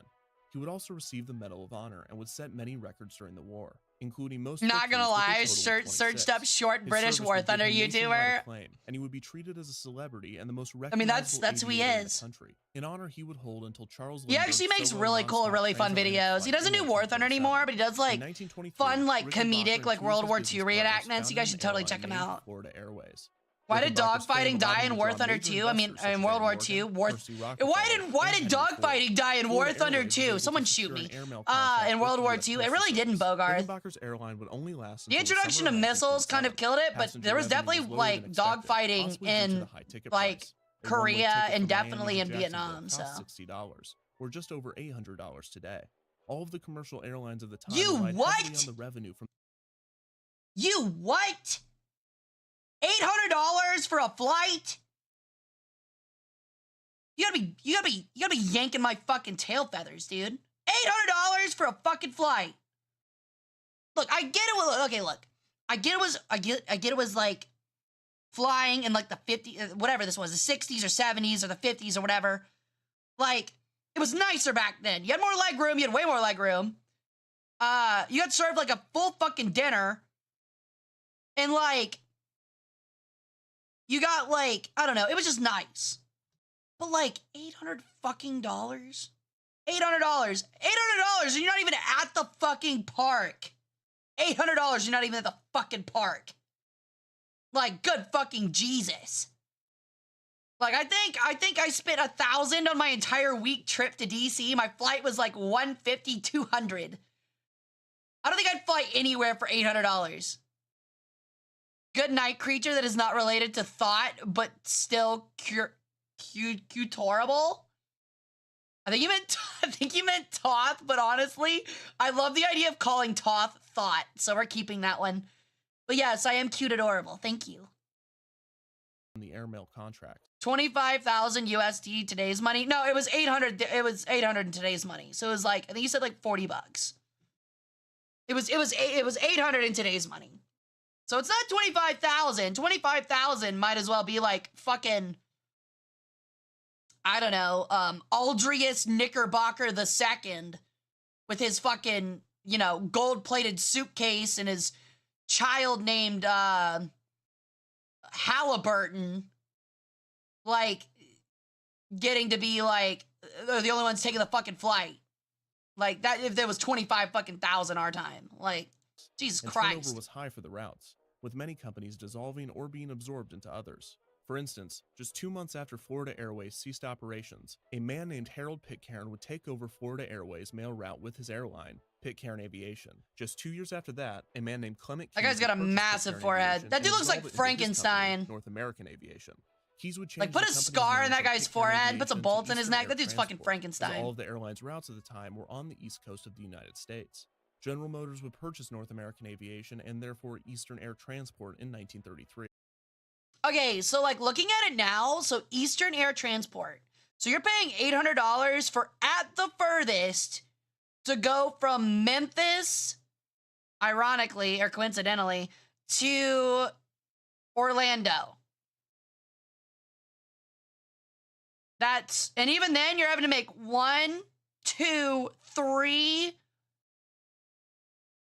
4. You're having to make 4 layovers. 4 fucking layovers. 4 fucking layovers. Can you imagine making 4 fucking layovers? In like fucking 1950, where you're probably left in the like fucking foot race off the fucking tarmac to not get hit by an incoming plane. That's nuts. How common were flights back then? Flights were really rare. Flights were like 100% a luxury thing. Flights back then might as well have been a fucking cruise. To compare to today's like cruises. And even then that's not true because cruises have gotten so fucking cheap. But yeah, they were very expensive. But then again, flights back then were just better. As you can see in the picture in the middle here, you got served like a whole fucking meal. You got served like cocktails that came with it. Like, you got 2 meals, sometimes 3 if the flight was that long. And, like, it was like a dress-up event. Like, you wore, like, fucking suits and ties and shit to the fucking planes. Like, really. You had a lot of leg space, too. It was kind of more akin to a private jet these days, is what it was more like. It was like if you rented out a private jet. It was more like what flights were back then. The layover was different back then. You probably stayed on the plane. You're probably not wrong, I guess. That's true. Yeah, that's actually a good point. You probably did just stay on the plane. But you also probably didn't a lot of times. Other than Eddie Rickenbacker, who would as a result become Eastern's general manager. Okay, I gotta ask. Okay, hold on. I've gotta ask. This is a weird question. I don't know if anyone's gonna actually know this. Flight is for rich people. Trains or ships cheaper for common. Exactly, Ivan. I was gonna ask, like, because I'm confused. I wonder what happened to the names that were like Knickerbocker, and he just said, what was this guy's name? Rickenbacker, who would as a result, other than Eddie Rickenbacker. Rickenbacker. Where did those last names go, dude? It feels like someone's name ending in Ickenbacker was like extremely common prior to like 1970, and then they all just disappeared. Are you telling me the Ickenbacker lines all died out? Like, I would not be surprised. Still in Europe? Really? Interesting. Imagine actually getting like, unironically actually getting like, survival of the fittest out of the evolutionary gene pool because your last name ends in Ickenbacker. So, like, every girl gets an ick because your last name ends in ick in Bacher. Just like, oh, God. Like, I'm sorry. I'm not becoming a Rickenbacker. No, thanks. I'm keeping, Davis. I'll keep Davis. Thank you. I'm gonna stay single, find somebody else with a normal last name, like Dick. Or something along those lines, rather than Rickenbacker. So you better hurry and change your last name to Dick or like Smith or something like that. Who would as a result become Eastern's general manager in 1933. He would combine his remaining assets from Florida Airways with Eastern Air Transport to create Eastern Airlines. 5 years later, simplicity. I mean, maybe Rickenbacker and other investors would buy Eastern from General Motors for $3.5 million. Rickenbacker would invest heavily in the company's employees, offering benefits and improving work conditions. Oh, yeah, that one is really common, Koi. I actually don't know how to pronounce it. I feel like I always pronounce it wrong. Goyen? Isn't that how you say it? Unfortunately, it seemed that Eddie's luck was short-lived. Somebody needs to bring back the Dickenbacker line. Yeah, somebody... Okay, unironically, if somebody in chat will change their name to Dickenbacker, like, legally, I will pay for it. I'm not kidding. I will pay for your documentation to change your last name to Dickenbacker. Like, think about the, like, the psychic impact and power you will have by having the last name Dickenbacker. You have to force some poor woman or guy to take on the last name Dickenbacker. And don't give it up easy either. Like, if she wants to do, like, the hyphen, yeah, you can let her do the hyphen, but don't, like, fall for the, like, I'm keeping my own last name shit. If she wants to be Dickenbacker Smith or Smith Dickenbacker, like, she can, I would allow that, But like, she has to have Dickenbacher. We are reviving the Dickenbacher line, dude. It would be an improvement over my common ass last name. Exactly, dude. That's what I'm saying. Become unique. It makes you sound like an old noble. It does, but it's also still weird because your last name is Dickenbacher. Texas, with multiple stops in between. Or maybe like Dicken blown out your Backenbacher. There you go. There you go. Dicken blowing out your Backbacher. There you go. It's like all hyphenated. The plane was heading for Atlanta's airport around midnight, but began to rapidly lose altitude in the heavy rain. The plane slammed into a tree When you line say and crashed into the singing, ground, you have to rolling separate several the times and NG ejecting sound in the some middle. passengers. It's nasal, 5 not passengers and easy. 3 crew members Oh. were killed, and reports said that Rickenbacker was among them. However, the veteran miraculously survived, pinned under the wreckage. Other passengers attempting to Holy signal shit. oncoming planes suggested Surviving lighting a flare, like a plane but wreck in that Rickenbacker, time period is through like intense pain, surviving warned that like it could ignite the spilled gasoline. is like Luckily, actually like a dog surviving spotted the like surviving I don't even passengers and know. guided them to a nearby house. Like a bomb going Rickenbacker off was 10 in feet away critical from you with condition none of the and was shrapnel given hitting a you. 50-50 chance to live by his doctors. The crash had resulted in him suffering a fractured skull, fractured hip, shattered left elbow, Hey paralyzed Sato, left hand, how's it a broken going? pelvis, broken ribs, broken left knee, a dislocated eye, and more. Amazingly, Eddie would be brought He's back from ace the brink of crewed, death true. and would He's only return to his yellowed. position at Eastern. Later that year, the United States entered Were his World War teeth II. edited? Hold on, were his teeth? His teeth are edited. Does anybody else see that? His teeth are 100% edited. That is 1,000,000,000% slapped on. Either that or he's wearing very dark lipstick. One of the two, and has a very straight lip. That is edited. That is 1,000,000,000% edited. I don't know what that is. That is not real teeth. Who did that? Who did that to this man? And would return to his position at Eastern. Later that year, the United States entered World War II. Rickenbacker and Eastern helped with the war efforts, using the company to support What a military fucking flights, chin, which in actually, turn added though. new routes. The expanded Eastern thrived in the years following the war, and the company purchased Colonial Airlines in 1956, adding a network of flights to Canada. However, Rickenbacker's refusal to invest in jet planes resulted in his ousting from CEO on October 1st, 1959, though he would stay on as director and chairman of the board. Eastern implemented its first jets the following year. In 1963, Rickenbacker vacated his positions at Eastern Airlines, ending his 3 decades at the company. Eastern continued its innovation and expansion through the 60s. Brian, look! There's a new kind of plane! That's Eastern's new Boeing 727 jet. Look how Whoa. high the tail is. 34 feet. Look where they put the jets. In the tail assembly. That's one reason it's so quiet. The passengers are always riding ahead of the sound. Where does it fly to? I don't know. It flies. All right, kid. It's really crucial for this commercial that you really get the crunch out of that apple. Like, why even have him eat the apple? What does that have to do with a commercial? Like, is it to make it feel more casual, I guess? Like, why is he eating an apple? I'm confused. Like, what's the point? They were just like, all right, kid, eat an apple. No, that was like the board meeting. They were like, there's just something missing. I don't know. There's like something missing from the ad. Like, it just lacks like some kind of like emotional crunch. You know what I mean? Like, there's no like emotional crunch to this commercial. We really need it to like hit hard when it comes out so people really get it. You know, it needs a crunch. And he was somebody, they were like all thinking like these big wigs and like their big fucking zoot suits. And he was like, what if he bit into an apple? And they were like, yes, just an apple. I mean, it still makes more sense than like modern advertisements where it'll be like, I don't know. It'll be like an alien like selling like chocolate bars out of like a hippie van, and it's a car, not even a hippie van, off of a boat, and it'll be a car commercial. So yeah, who knows these days? Flies north. You can hightail it on Eastern's new 727 jetliner to Washington, Philadelphia, and Boston. And a unique new dining service is worth writing home about. Choose from a selection. Yeah. Also, what kid in the 70s knows the wingspan of a plane? Yeah, nobody cares that deep.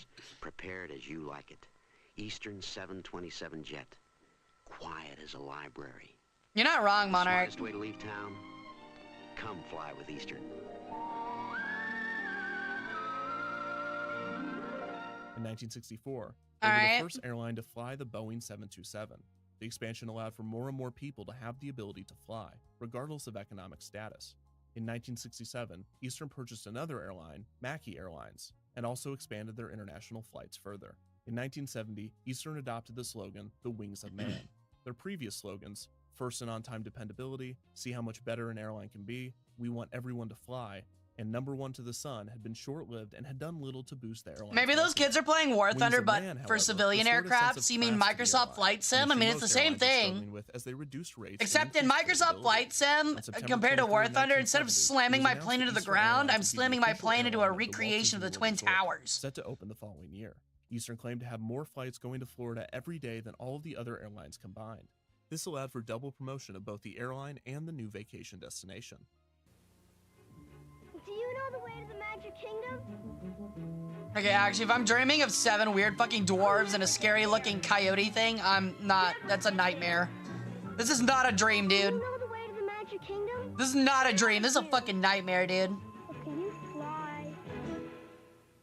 You can fly to Walt Disney World in Florida on Eastern, the airline of Walt Disney World, the Wings of Man. I like to slather mayonnaise on my nipples. Like, why does he sound like that, dude? He sounds creepy, dude. In Florida on Eastern. He sounds depressed. He's like, yeah, I really got paid $5 whole for this job. The airline of Walt Disney World, the Wings of Man. I'm drunk as shit. Eastern began I'm offering depressed. vacation packages for trips to the resort, and children flying Eastern to Excuse me, Orlando what, were given Ara? a I just thought it'd be fun funny flight if you pack. heard his voice Inside say was something Mickey weird and in Minnie that. hand puppets, a paper Mickey mask, Magic Kingdom themed games and puzzles, a DIY book dust cover, and other cereal box A dust cover! items. The largest obligation for Eastern's end of the contract was to sponsor an attraction at the Magic Kingdom. Their ride, Sick. If You Had Wings, would open in Tomorrowland on June 5th, 1972, less than a year after the park opened. This Omnimover ride took guests through different scenes of Eastern's premier travel destinations, such as Mexico, Puerto Rico, and the Bahamas. All That's showcased with trash. simple sets and projections. This ride looks like shit. All right, I don't mean to be mean, but this ride looks like dog shit. This looks like the exact kind of ride that like would be absolutely like backed by a company. You just go through a fucking like slow track that just shows you like a video of actors in front of what is essentially a green screen. Like, it's fucking garbage. And I've seen the Michael Jackson Experience, and I'm calling this garbage.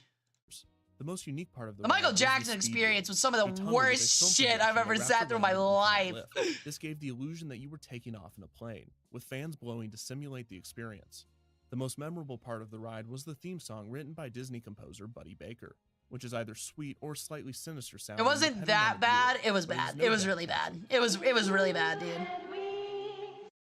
It was like the Michael Jackson Experience was like if E.T. got mixed with like, I don't even know. It got mixed with, it got mixed with like Furbies and like Puff the Magic Dragon all in one, and like it's still like Michael Jackson, and it's like okay, like there was nothing coherent about it. Absolutely nothing coherent about it. Also, this song is horrible. Depending on the viewer, but it is no doubt catchy. If you had wings, you could do many things. You could widen your world if you had wings. Once guests exited That's the ride, catchy? they were greeted by an What? Eastern Airlines travel agent willing to book their next vacation with the airline. This is similar to the design of If several you race had test track wings, sponsorships you could do today. Eastern's sponsorship with anything. Disney You could do prompted them many to purchase more things planes if and you add had new flights to Orlando. wings. By this Was that written point, by a Eastern was fucking one of the biggest 4-year-old? airlines in the country. In 1975, retired astronaut Frank Borman became Yeah, CEO of Eastern Airlines. He that's replaced the crazy, Wings of Man dude. campaign with a new campaign Yeah, starring himself. that song unironically sounds like some kind of shit you'd see in like analog horror. Yeah, 100%. Along with a new slogan.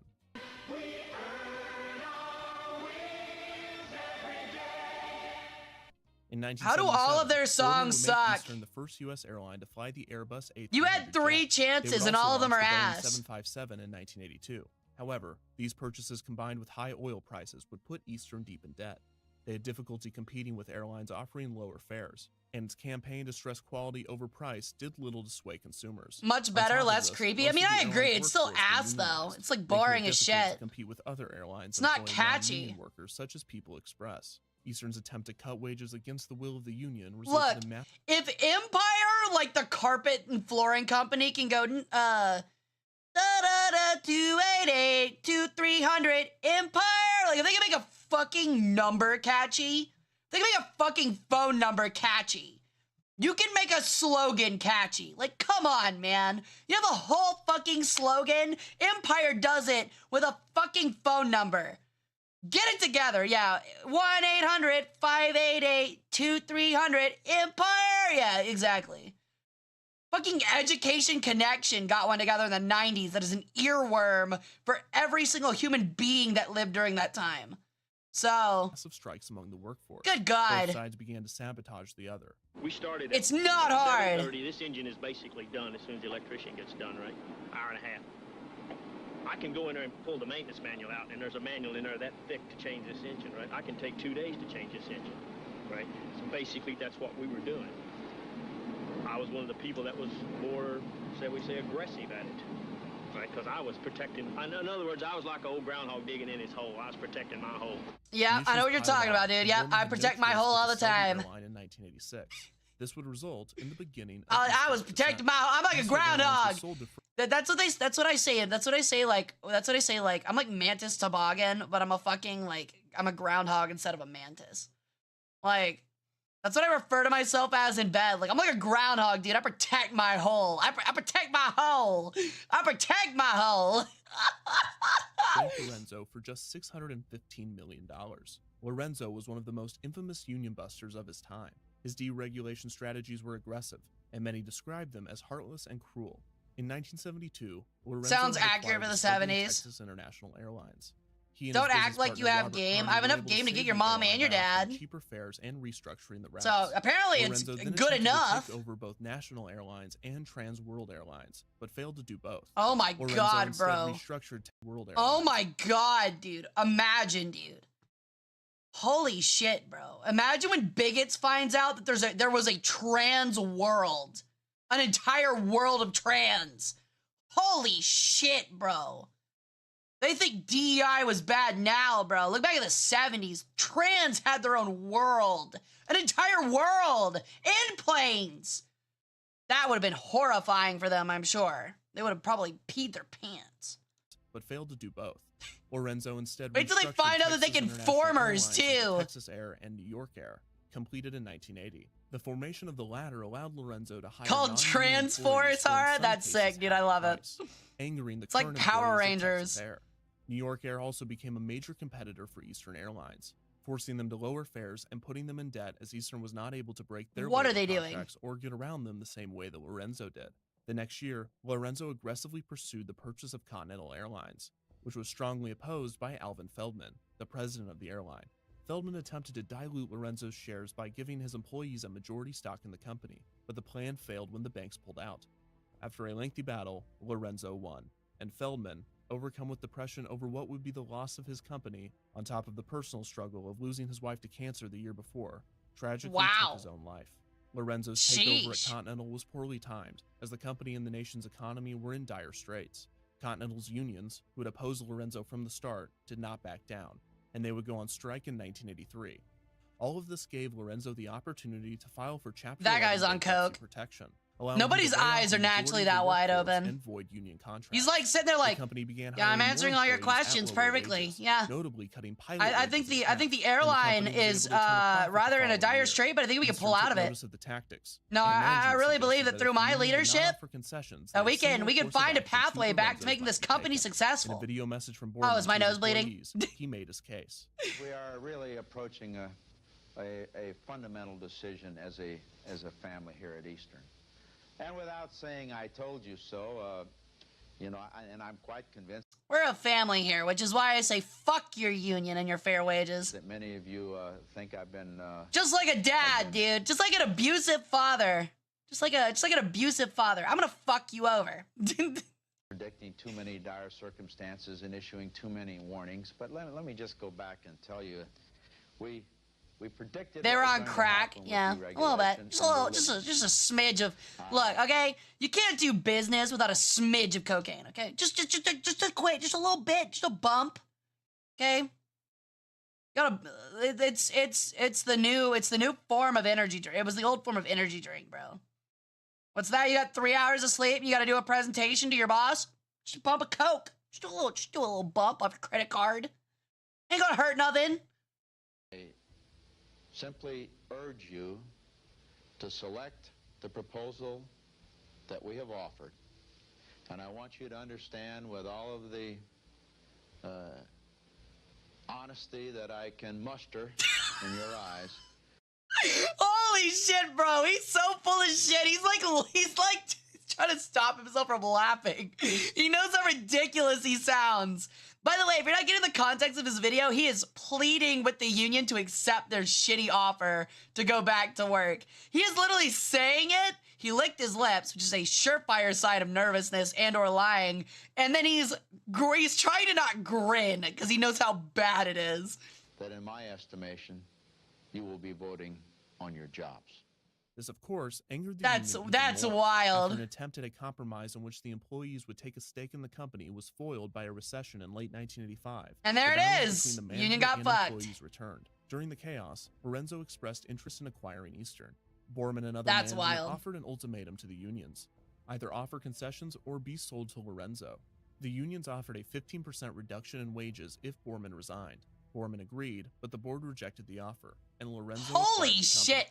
He was so bad that literally everyone in the union was like, I will make 15% less money if he fucking leaves. And he was like, bet. And the board was like, no. Like, that same year, Lorenzo would acquire People Express. that's which had not. acquired Imagine being Frontier so Airlines. bake at your This job resulted that the in union is Lorenzo, like, through Texas everybody Air, agrees to take owning around 15% 20% of the less US's salary airline if you just The quit. unions offered to negotiate new contracts with Lorenzo, but he did not respond to the requests. That's Within a crazy. few months, over 2,000 employees were laid off, and pay cuts were threatened in order to keep Eastern afloat. Although many analysts claim that even with the most drastic pay cuts, Hey, Eastern Curse, would how's it still going, be losing dude? money. The Department of Transportation conducted a safety investigation on Eastern, finding no major issues, but officially warned the airline that the cost-cutting would result in safety concerns. This prompted many to choose other airlines. In 1987, Eastern would end their sponsorship with Disney and no longer be Walt Disney World's official airline. If You Had Wings was closed for 5 days and stripped of any references to the sponsorship. The ride reopened Oh, as If You Could Fly on June 6, 1987. Oh, namely thank the God same they without kept the sponsorship ride. or its signature theme song. Delta would soon replace Thank Eastern as the God, official dude. I airline would have been so upset if they got rid of that corporate slop of a ride. of Walt Disney World, and they would open their own ride in If You Could Fly's place on June 26, 1989, called Delta Dream Flight. Utilizing the same What? layout as the previous They version of opened the a ride, second the one? attraction now That's took guests crazy. through the history of flight. Delta would not make the same attempt at in-flight experiences that Eastern did, and their sponsorship with the resort would only last until 1995. In 1996, Disney removed all Delta branding. from the Disney attraction, quite literally renaming whoring it itself simply out Dream for Flight airlines, before renaming apparently. it again a few months later to Take Yeah, you Flight. can own a piece of 2 this years later, ass if you got Take the Flight right would be kind of money. replaced with the space's current resident. I'll Defeating Delta, Buzz tattoo your Lightyear's logo space on my race butt spin. cheek The for original track enough layout and cash. speed tunnel still remain I'll let in the you attraction slap from If it. You Had Wings.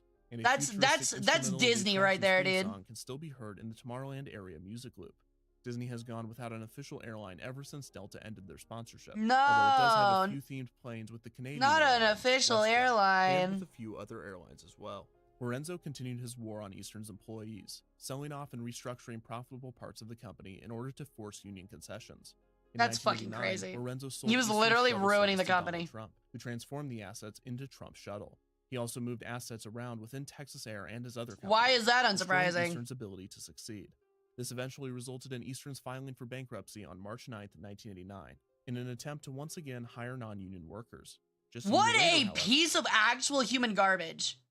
Like, what an actual piece of goddamn shit.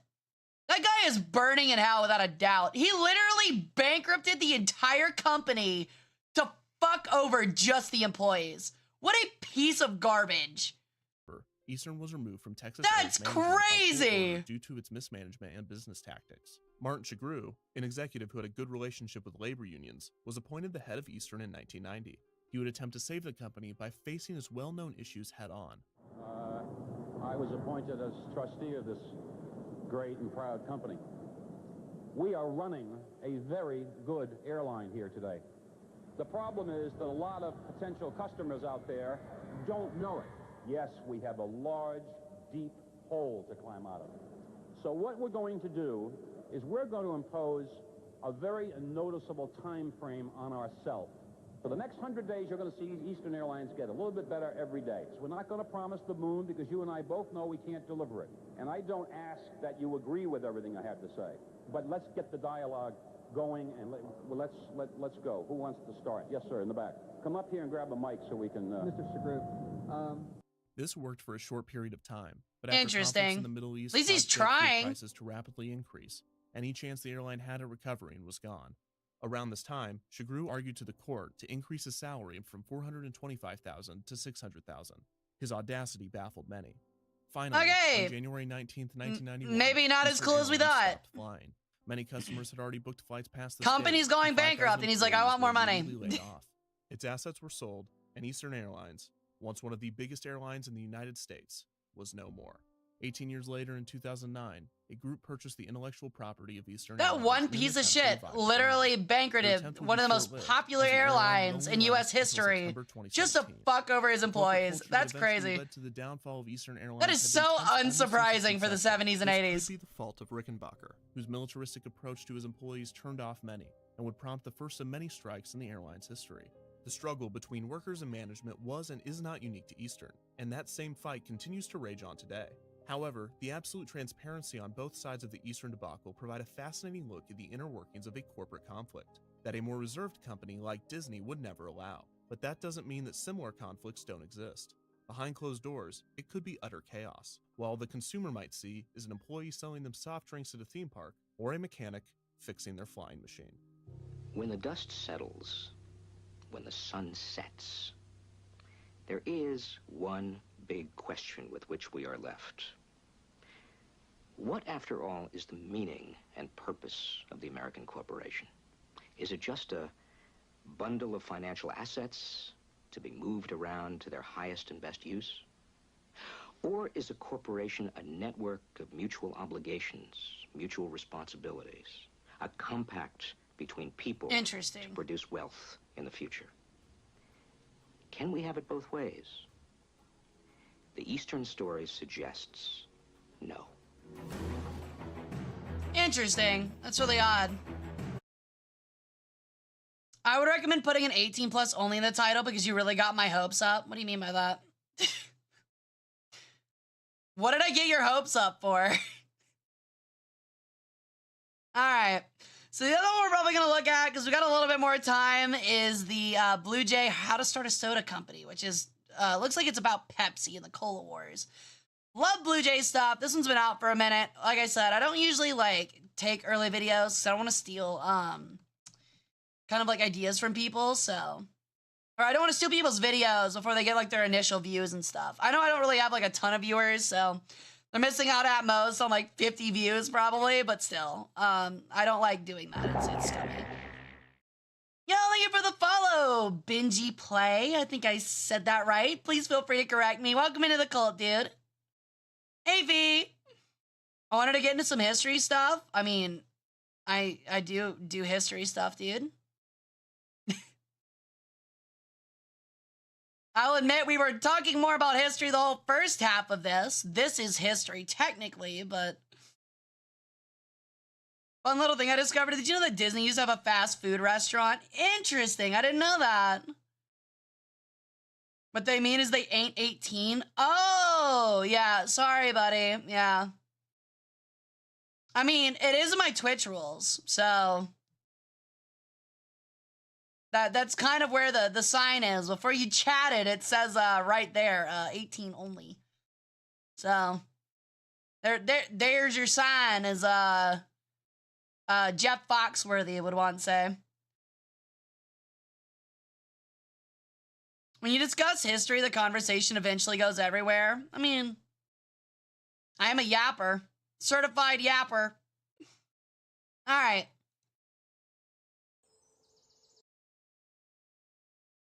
Okay. What is the history being talked about? We were talking a lot of like ancient history. But these videos are just kind of like fun react stuff. Can you discuss future history, World War III? What do you mean by that, Benji? There's no such thing as future history. That doesn't exist. History is of the past, my friend. The past. The past could be 3 seconds ago, but it's got to be the past. Today's the day. Use your goddess powers. Come on. Oh, World War III. What happens is that people throw the nukes, and science was wrong, as it is sometimes, and they were all duds. Nothing happened. So everybody was like, well, we all feel fucking stupid. And then they did what they normally do and just beat each other to death with sticks. Yeah. You think There you I'm go. ready, Doc? I know you're ready, son. Come on. I don't know if I can trust myself out there, Doc. What if he... I'm terrified of... Also, if you're looking for, like, recognition, that would be Toth. I am the wrong god for that. Experienced far more trauma Toth than is any the god kid. of time and As space. humans, we manifest our own unique ways to cope. I'm with just our Ross and Here's, Horace, of so course, like the Sun, vivid Sky, and avian Kingship are my things. hallucinations. I know this. I go to that nerd when I You're want to know smart, future boy. stuff. You've heard all this already. But it's important that in our darkest moments we remind ourselves of what we know to remain calm. And what do we know, Alex? That I'm strong, yes. That I am in control, yes. And Can you that promise there's to no not take my such liver, by the thing way? as No, giant the only thing I can promise is that I will omnipotent take your liver. demigods. You're ready. Susan, help Alex check out, would you? Thank you. For everything. You did all the work, Alex. I just handed you a wrench. Why do you need to take my I'll see liver? you So you can again have it in the soon for our afterlife, checkups, dingus! Right. And you're my eternal servant, you need a liver, don't you? To sign right here. Sure thing. $123,000. Is this Sheesh. right? You needed a lot of help. A lot of help that your insurance deemed non-essential. No, this can't be right. Surely there are some discounts for. Why do I have to be your extended servant? stays, Because you're my or cult. fees that can be waived, or perhaps some charges that can be forgiven. That's quite a bit of medical debt you got there, Alex. No, the pills! Give me the pills! The schizo bird's back! You, buddy. You can't be here. You're Just like Blue Jay, there's nothing better than a schizo bird that is in your schizo machinations. Just like me. You're not supposed to be here. I miss my good old Actually, pals, at least they- actually, me with Chad, when Chad is actually at their therapist and I appear from the ether, you're not supposed to be here. I am here, and I'm here for your liver. From the psych ward, I would never. And good thing I didn't, because that's a pretty penny you owe there, Alex. But hey, while 123K sounds like a lot, Coca-Cola makes that much every 1 minute and 25 seconds. Cool. Ooh, I interesting. don't own Coca-Cola. No, but You you could, do though. own Alexi-Cola. LLC. No more adventures. Can I just do some kind of payment plan? We also accept payment in the form of organs and or firstborn children. I always thought history was interesting. It's just that it's taught in such a boring way. It's a shame. That's typically because history is kind of the like afterthought curriculum in most high schools, especially America. So they have like the gym teachers do it, and they don't really do it in an interesting way most of the time. I promise when you get into like college and you take history courses, they are way more interesting, especially if you do like your junior and senior year, like upper level stuff, because then you're not focusing on just like when did thing happen, by who done what, then where. It's more of like concepts and like how they affected humanity and like the growth of civilizations and things like that. And it gets way, way cooler and way more interesting. So yeah, I would say that like, even for a history major, you're not actually learning about history until like your junior year. Your like intro courses still even aren't like history. I own the hospital, Alex. Just kill me. I own the hospital. Yeah, no, this is 100% like me and chat, dude. What are you doing in the psych ward? You shouldn't be here. You're like not real. Actually, I own the hospital. I own the hospital worshiper. Yeah. You owe me $123,000 and your liver. So, you have to pay one now. I don't care which one, but it has to be one of them. Usually people go with the liver. So, Dive into the propaganda-driven, diabetes-given, controversy-ridden history of the soft drink business to teach you how to run a soda company. Lord, he's got peanuts. Bro, he can't eat that whole peanut. First things first, I'm gonna need you to put on this little hat. Just real quick, come on. More proof Great. that Blue Jay is Hara's long lost cousin. Dude, I'd love to do a video with Blue Jay. I would lose my shit if I got to do a video with Blue Jay. Say, Alex, do you I'm remember already your mother's losing my name? shit that I'm already Of getting to course I do do. stuff with like other creators I've watched for a long time, but Blue Jay would be like another Nothing a level. little visit to today's sponsor, MyHeritage can't fix. MyHeritage is the leading platform for family history, and with access to over 33 billion records, it's an incredible tool for when I lobotomize We'll watch you. his ad because he deserves Which I it. will. MyHeritage lets you uncover Wait, an what is incredible he doing? tool for when I lobotomize you. Which I will. Oh my MyHeritage God, lets he you is just uncover like me. long-lost ancestors, build your family tree, and learn family facts you never knew before, making it perfect for impressing everyone at family gatherings. Okay, actually, to like focus on that point, I made a tweet about it earlier, so I want to talk about it for a second because we got time. Honestly, I've spent like having like now gone back to full-time work and like looking and escaping the mental cell that is Twitter and like social media in general and like doom scrolling. I kind of get it. I kind of get the 1940s and all the lobotomies. I kind of get it. We've kind of reached, I feel like, a weird point where like there's been like a fetishization of like mental illness. Where like suddenly like someone is extremely hot, like a girl especially, if like she has mold growing in her room and like has bigoted views. And like has no friends and like quite possibly pisses her pants on purpose. Like I don't like I don't know, man. I'm saying like if that's something you find attractive, maybe the 1940s and 50s doctors had a point, and your frontal lobe needs to be bitten off by Freddy fucking Fazbear is all I'm saying. Who finds that attractive? A lot of fucked up people on Twitter. That's who. I feel like that is a very small amount of people who like that. And then you go check the Twitter account, and those kind of posts have like 60,000 Twitter likes. So, yeah. Apparently not that small, bro. But either way, regardless, is that the bite of 87? It is the bite of 87. But that's my point, though, is that, like, it really does feel like not even just that specifically, but it really feels like there's been a fetishization of, like, mental illness and, like, a bunch of people who are quite literally mentally ill and, like, have a massive platform, despite very obviously being mentally ill. Alex Jones, for example.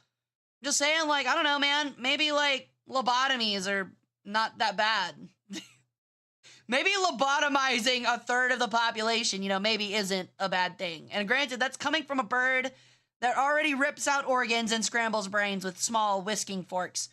But I don't know, man. Maybe it's not that bad. Maybe it's really not that bad. Maybe Reagan really went onto something by getting rid of those. I mean, the abuse was bad, but the lobotomization was there. So, just saying. Yeah. Also, I'm gonna be honest, you'd be really cute if I lobotomized you and you just kind of drooled a little bit all the time. I think that'd be cute. So maybe if there's one of you that would want to, I don't know, maybe try it out, I'd be down. Oh, did you know Great Aunt Betty was a renowned cobbler? Oh, how wonderful. I never knew Hey, that, command. Billy. Welcome yeah, in. And she also smuggled PCP for the Latvian mafia and is believed to have remaining stashes amongst her relatives.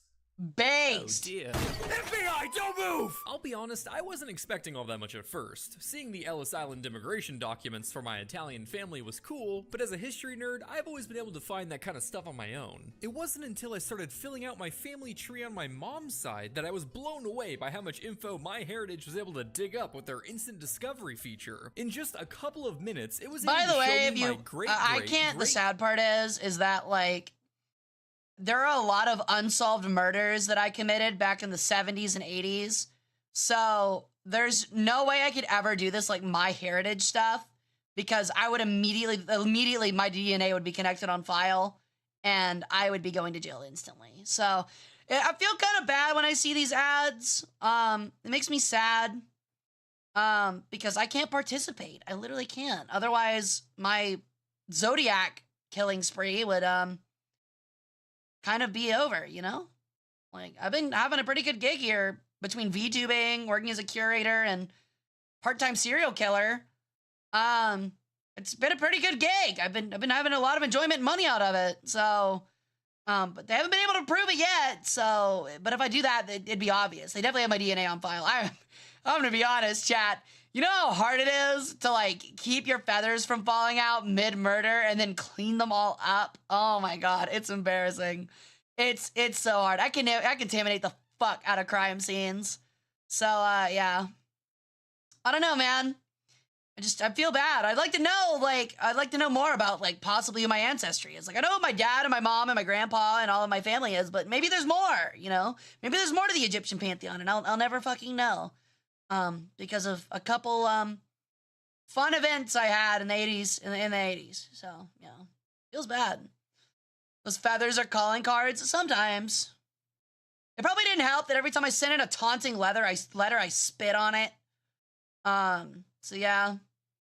It also included like parts like locks of my hair and my full name and like an unbreakable code. So, yeah.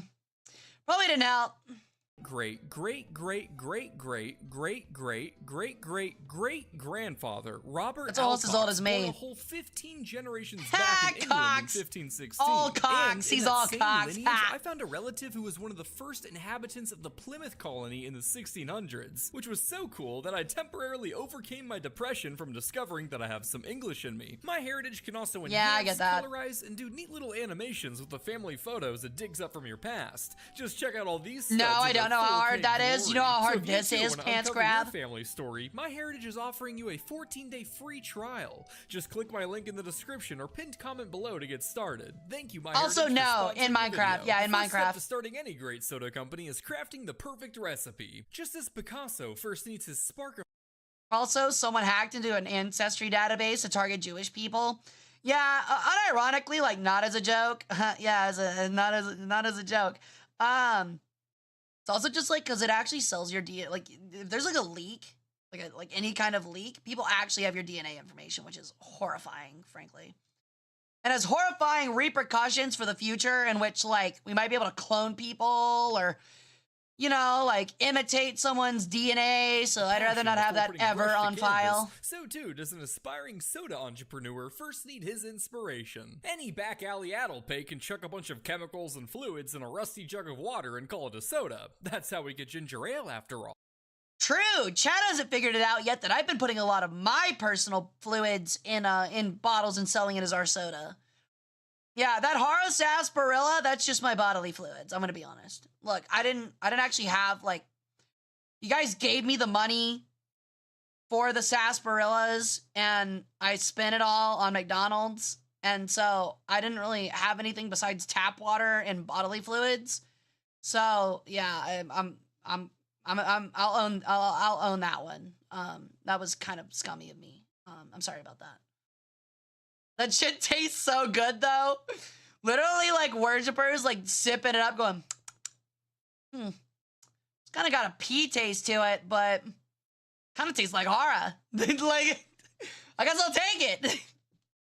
But only a true artist can concoct a recipe that decisively takes off, encapsulating society in a glycogenic fervor that shapes the face of culture for generations. Hell yeah, Take dude. John Stith Pemberton, a wounded Confederate Civil War veteran who sought to cure his post-war morphine addiction by experimenting with various painkiller and toxin cocktails. A sentence that is littered with perhaps the most red flags I've ever seen. Like many a artist, Pemberton was inspired by another person's work, a French drink called Vin Mariani that he found to miraculously help with his morphine addiction. Which makes sense because he was drinking cocaine. Coined a coca wine due to the drink's ingredients being just coke and wine, Vin Mariani was touted as a patent medicine and came off the heels of the booming popularity of coca leaves and all their— God, dude, can I just say, I absolutely fucking love like 18 early 1900s medicine.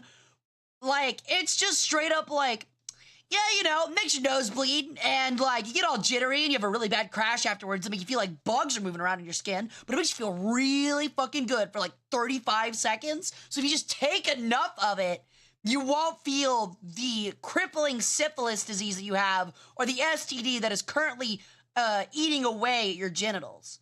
So yeah, here's 15 fucking bumps of crack. Just make sure you do that on repeat whenever the high ends. So you don't get the weird bug thing. Yeah. Sometimes there's like a 5% chance you rip your fucking skin off in sheets, but you know, at least you feel mildly better. It's not alcoholism. Lovely brain.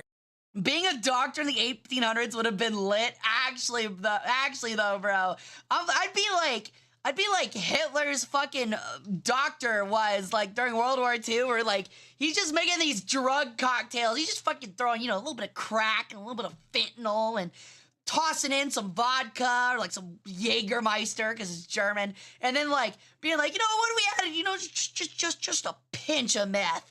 And he's like, that ought to do it. Let's see what that does. Let's see what he says when he takes this one today. That sounds sick. Sounds awesome. Just crush up a Viagra, sprinkle that in like your fucking Salt Bay. Oh, that'd be a sick job, dude. Start throwing random shit together and being like, it's a tonic. It makes you feel good. Fucking first person dies, foams at the mouth from an overdose. See? He doesn't feel pain anymore. Tickle. It induced vomiting. That's what I said. He needed to vomit up all that alcohol. Having found a magical alternative to the morphine and heroin-based concoctions on the market, well, the female doctor would be accused to be a witch. Yeah, you're not wrong. I'm telling ya, this is gonna be huge. All I need is one of them patents. Well, that's the thing, John. The point of a patent is that you can't just sell the same thing another person made. Oh, come on. The French aren't people. They most certainly are. No, they're not. Really? Yes. Oh. Well, it's not the same thing. It's not. Okay, French literally aren't real people though. They're like elves. Like seriously? Like the guy on the right's ridiculous. No, I kind of get it. He should have gotten the patent. French people aren't real. They're like fucking elves, man. And not like in a good way. Like nobody is that full of themselves and also realistic. You know what I mean? It's just not real. Tell me a fucking like land of people that live off of bread, cigarettes, and black coffee, and they're very full of themselves for it? Yeah, that's not fucking real, dude. Shut the fuck up. Be serious, man. As fucking if. Next you're gonna tell me Finland's real and it's not made up of fucking fish. God damn. No. Holy shit. To give it a little character of its own, Pemberton took this devil's dandruff cocktail and chucked in a few cola nuts for caffeine, calling it Pemberton's French Wine Coca, a quote, great and sure remedy for all nervous disorders. And he meant all of them, whether it was nerves in the brain or nerves in the bed. Pemberton's French Wine Coca was sure to set not only your mind straight, but your cock as well. Coke. Now, did he come to these conclusions after rigorous experimentation and the application of the scientific method? No. Finland's great. I use it as my tax haven. Me too. But research. You know, don't tell the government it's made of fish. Such claims himself. Your statement makes me laugh. I'm glad you like it. Sexually attracted to his mom. So you're telling me? Wait, what was that last part? No time for that. Okay. Well, no. We're going back. The famous Sigmund Freud made such claims himself. Yeah. And when was he ever wrong or sexually attracted to his mom? So he was wrong a lot. What was that last part? No time for that. Okay. So you're telling me that they just let adults get blasted off coke wine? No, of course not. The children could too, but don't worry, they were only recommended half the dose, and no one had a problem with this. Actually, Alex, some people did. Okay, look. Yes, it has cocaine in it. Yes, it probably has something else that will cause some form of cancer at the age of 30. Yes, they're a child, which is why you just give them a little bit. All right? You don't give them a whole rock. Just give them a little bit of crack. Just a little bit of crack. You don't give them the whole rock. That'd be ridiculous. You kidding? What are you, an abusive parent? Like, you even care about your kids if you're giving them a whole fucking crack rock? Just give them a little bit. Just give them a little bit. Just a little bit of crack. Just to level it out, you know? Just make it easier on yourself. Just a little bit of crack. In fact, sprinkle it into that Gerber's blueberry mashup. like Salt Bay. Just a little bit of crack. Coca wines were banned in Atlanta shortly after Pemberton's debut. Oh, thank God. As you should. After all, only sinners drink alcohol. So after Atlanta passed Prohibition in 1885, real Pemberton Christians do swapped out the coke. problematic alcohol for a boatload of sugar and called it Coca-Cola. Cola for the cola nut extract, and Coca for the fact that it still very much so contained cocaine. And thus, Wait, you're telling me Coca-Cola comes from Great. Well, cocaine is illegal, and I'm not a cocaine morphine-addicted and Confederate, nut? so I'm not sure how any of this applies to me. You may not have a physical wound to exploit yet, but according to your medical file that I bribed an intern for, you are just... Unironically, I'm not kidding when I say this. So chat, don't make fun of me when I say this. Unironically, I'm being completely serious. I'm not kidding. This is not a joke. I know that me saying that I'm this serious makes it sound like I'm gaslighting and that I'm lying. I'm not. I'm being completely serious. 100% serious, okay? Not kidding. I would actually unironically like to try once in my life, and this is somebody that does not do drugs, so I'm pretty clean. I would like to once in my life try Coca-Cola, the original recipe, with the cocaine. Just once. Just once. Just a little bit of cocaine. Just a little bit. I just want to see. I just want to see. I really don't feel like that's that bad. I really don't. Yeah, exactly. It's unironically, I'm gonna sound so dumb for saying this, but unironically, it's probably not that much cocaine.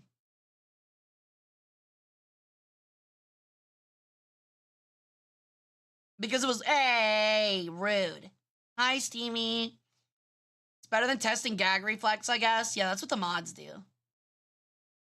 My mates were awake, so I'm gonna stay away. A whole day of nuclear operation ahead of me. You should give it a go. It's a cool arcade fight. See, I'm a nuke. Sounds neat, Monarch. Thank you.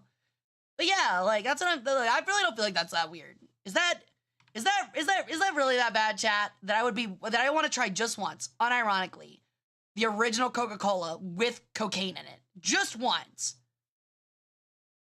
It's really that bad? Okay, I don't care. I want to try it once. I don't care. I'm going to Colombia, taking a flight down to Colombia, and being like, give me one of the authentic ones. Just one. Like, okay, like seriously. One little bit of cocaine cannot be as bad as like a fuck ton of alcohol. It really can't be. Riddled with depression and anxiety. So let's Just throw say a Xanax in your soda and call it a day. Now that you've got a product to sell, it's time to move on to step 2 for starting a soda company. Propaganda. 4.3 milligrams? That's like nothing. Marketing. That is literally like This nothing. is something only done by a company with an ad budget. Marketing, or the Coke act is of good getting for one's you. message Yeah, out it there, helps is what clear we all cholesterol out of your participate in heart. on a daily basis. Even something as simple as thanking people for their support can come with an underlying motive. Like maybe you want to praise the viewer Exactly, as well. Zen. Advertising and communication are core It'll parts of reduce the your human life by 30 experience. years, And Hara. nobody One understands this bump better of than soda cocaine companies. dissolved in my Coca-Cola Coca-Cola will alone not spends upwards of make me $5 lose 30 years of my a life. year on advertising. With every penny Hey, going Lone, towards it's making good. sure We're talking about that taking no matter drugs. What you're doing, the only thing going through your little head is just how much better things would be with a cold glass. Please don't of take my soda. liver. I don't want to be your Amazed servant. that Too LeBron late. can jump that height? Well, that's because he drinks a Sprite. Calling gamers slurs online? Not without your lemon lime. Son dying from epilepsy? Hey, that kind of rhymes with Pepsi. But getting people Oh to my simply God. know about your soda's existence What are these isn't rhymes, enough. bro? You need to get them to want to buy it. What is And with that today's dog pesky picture? Scientists publishing their stupid research on soft fucking drinks and their nerds. contribution to obesity, diabetes, or Yeah, whatever other diabetes nerd doesn't actually shit. Some exist. executives face the unique challenge of convincing the broader Of course we public are, to 'cause really why not? drink their poison. Hello, my good man. May I interest you in a scrumptious mouthful of my savory syrup? What? A glass of soda. Oh, no, thanks. Yeah, honestly, if you called your soda Gulp Slurp, I would buy so much of that shit. Just by name brand alone. Like Gulp Slurp. Like just put like a one of those like lewd Ahegao anime faces on it. Put the anime Ahegao hoodie pattern on it and just call it Gulp Slurp. There you go. That unironically, that would actually probably be such a strong brand. Sadly, like there would be so many you would make $1 million in the first week. You would make $1 million in the first week, and then you would make no money after that first week. Like, you would just lose so much money. You just invented gamer subs. You're not wrong at all, actually. No, that is completely correct. You are completely, yes. That would be my flavor. If I get a gamer subs flavor or a rogue energy flavor, I'm naming it Gulp Slurp, and it's just gonna be Ahegao faces. There we go. Thanks. I've heard it's not all that healthy. Nonsense. It's perfectly healthy, my friend. Well, my diabetic aunt just had to have her leg amputated after drinking 3 Mountain Dews a day. But have you considered that maybe it just did that? Her leg just did that. Yeah. I mean, legs do that. Sometimes. I'm a doctor. Who's to say? Well, her doctor, for one. Funny you mentioned doctor. I got one right here. Hello, I am doctor. Really? What's your field? Slips the dollar. Hey, Doc, what do you think about my soda here? He's good. Make healthy and fertile. Oh, really? The wife and I have been trying for a while now. Does it help with low sperm counts? We can arrange for more semen. Ew, that skit was disgusting. Hey, don't be mad at me, We can arrange for more semen. Vegan, but the company won't say what animal product is in it. What else am I to assume, if not the worst? But anyway, when faced with combating the sugar bad narrative pushed by scientists, soda companies learned that the best way to inform was to misinform. So if researchers Hara Gulp Slurp makes you fertile, bro. Looking at me makes you fertile. Buy scientists to say whatever Let's be honest, bro. Of course not. We could never undermine the ethics of science. Let's be honest. Just looking at this makes you fertile. Let's be fucking honest, man. Let's be honest. I'm the sun. I make all of the crops grow. You know why? Because they look at me and get fertile. That's how it works. Fuck your stupid science shit with like, oh, photosynthesis. No, they look at me and go, holy fuck. That is one hot piece of ass. I'm fertile. That is how it works, bro. That is how that works. And I just accidentally skipped the fucking thing. God damn it. We were right here. To say whatever you want? No, of course not. Put your CA PSYOP body back. No, I'm good. Research, but we can underline just how many millions of dollars we're giving to it. Both Coca-Cola and Pepsi are notable for having shoveled millions of dollars down the gullets of universities and scientists. Dude, can they do that to me? I'll take $1 million. I'll choke on $1 million. Responsible for obesity, a strategy if I can keep it afterwards. At a Big Tobacco's playbook. Sure, I don't care if it's in $1 bills, like that were all placed between like a stripper's G-string. I'll take it. I'll take the $1 million. Saying nice things about you. Thank you all for coming, and thank you to our benefactor from Coca-Cola, Mr. Bernard, for organizing this conference. Exactly. We're excited to report that after rigorous trials, we've been able to conclude that sugar does not meaningfully contribute to obesity. In fact, it's rather the lack of exercise that's the biggest culprit. And your confidence in your findings. Was it a small sample size? Our trials were quite extensive and were conducted across many species as well. Everything from a hawk to a rat. Fascinating. Hawk to a rat? Consumers of the new limited edition. Why would I hawk to a rat? I'm not hawk toing you. He's my priest. No, not doing it. Don't even think about it. Not hawk toing a single rat. Not spitting on a rat. Blueberry Blast Coca-Cola, in stores now, showed athletic improvements, and people that signed up for the subscription model using code SCIENCE for 15% off were all able to dunk, even with, quote, the rim like all the way up. All the way up? The rim like all the way up? Trampoline. Nuh-uh. Oh my Holy God. shit. Furthermore, our research showed that executives of beverage companies last on average 15 minutes longer in bed and leave their partners 25% more satisfied than non-executives. Shit, that's crazy. I mean, hey, if the science man said it, you know. Yeah, if he says it. Some of these universities wanted to conduct completely unbiased research. According to one analysis, yeah, no, honestly, I actually got all of my powers from PIB. The right to control what it's completely true. Findings were published and even terminate studies. Where did hawk to a rat come from? Because he said we tested sugar levels in every species from a hawk to a rat, is what he said. So I was like, wow, hawk to a rat. Well, they eventually removed the cocaine, right? So clearly they care somewhat about health. Oh, trust me, Alex. Coca-Cola was more than happy to indefinitely let men, women, and children run amok thoroughly blitzed on cocaine. Hell yeah. So long as they weren't black.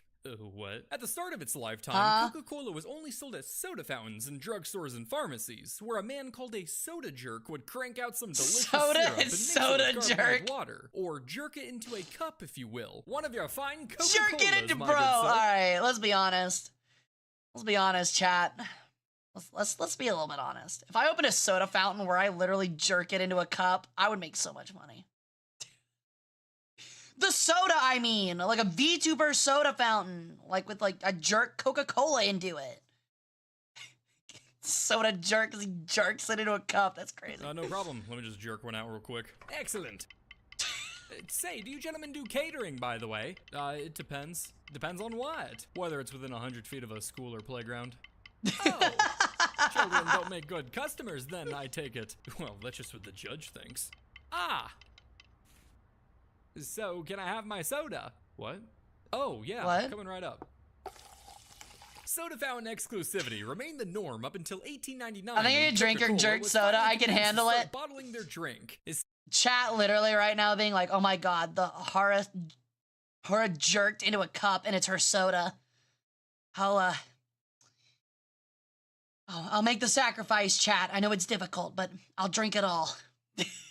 especially once they learned they can make them all sexy-like with childbearing hips. Since OnlyFans wasn't a thing yet, sales All right, went that's through the roof, which that is an unhinged statement that not even I can compare it to, Blue Jay. Holy on shit, one hand, buddy. was great because the drink can now reach a wider audience, but also terrible because the drink can now reach a wider audience. You people are trying to take our culture. This is our drink. No, man, I just like the taste. Oh, okay. Then why didn't y'all drink it before? But not Radney too. What's your excuse? I just never got around to it. Now that minorities had access to the drink, middle-class whites became terrified that Coca-Cola was... It's true. A lot of people don't know this, but like during the obviously like the racial issues during like Jim Crow and stuff like that, people were able to figure out if you had a piss kink. It was like something like you had these people that essentially would work under each office, usually in your city government. And essentially they could tell by looking or smelling you whether you were into water play, like piss kinks. So what would happen was that they'd pull in each person during tax season, and see if they were. And if they were, then they would have to drink out of the third fountain. A lot of people don't talk about this. There weren't only like 2 fountains or 2 bathrooms, one for white, one for colored. It was actually 3 of each. And it was 1 for white, 1 for colored, and 1 for people with piss kinks. And during the MLK stuff, when MLK was, fighting for rights, there was another figure, that was overshadowed, obviously, because MLK was just such, a great figure, who fought for the rights for people with piss kinks. And his name was PLK. Yeah. Yep. PLK. Yep. That's what he's known as. That wasn't actually his name. That's just what people gave it to him because, like, MLK was that influential. And they saw themselves walking hand in hand with the MLK movement. Yeah. So, yeah, it's pretty sad, honestly. It's kind of crazy. And that's why, that's why, people have made a really big push onto, not putting down people's kinks because of that history. Turning out coked-up African-American lunatics, with Southern newspapers even running with headlines stating, quote, "Black cocaine fiends were raping white women," only they didn't say black. Naturally, Coca-Cola, who had hitherto been seen as an intellectual drink for that sounds like the whites, South, panicked at the prospect of being associated with scaly minorities. But that's not something a little rebrand can't fix. So before it was ever even banned, Coca-Cola removed cocaine from their drink, not for legal reasons, nor for health reasons, but to cleanse their image of any association with black people. Don't get too worried, Alex. That's crazy. Like, unironically, that is insane. Holy shit. That's actually insane. I didn't know that. That is nuts. That is horrible. And that is so on par for U.S. history. Holy shit. Oh my fucking god, that blew my fucking mind. Unironically, I'm blown away. The depths, the depths of racism in Jim Crow U.S. has no fucking limits. That is insane. They didn't stick to their anti-black policy forever. They would later make up for their bigoted past by embracing the black community. See, they're not racist. They've got Bill Cosby handing out cokes now. God. Just make sure they're not opened first. Now, when you see my God. openly avoid African Americans, exploit and benefit from South African apartheid, and land themselves the biggest racial discrimination settlement in American history, holy there's probably shit. one thought that immediately comes to mind.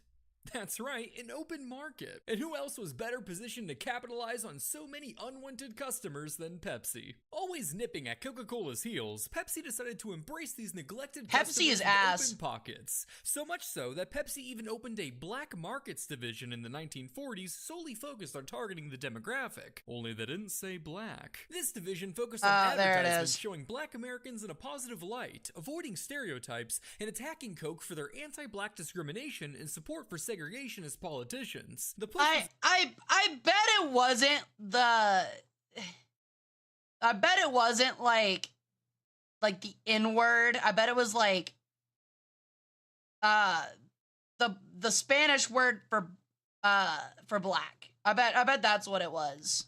Division, not the slur. I mean, they're both technically slurs, but the really bad one. Black markets division. Yeah, it was probably catered towards like predominantly wealthy black cities. Like Tulsa. I don't know, a lot of people don't know this, but the Tulsa riots were a thing. There was the city of Tulsa used to actually be like a very like prosperous place that was primarily black and had mostly independent black businesses. And this was probably the kind of like, those were the kind of places they were probably catering towards, you know, until it was burnt down by a bunch of racists and then all the people living there were slaughtered. But yeah. Oklahoma might be the most racist state in the union. It's wild. It's also the most illiterate.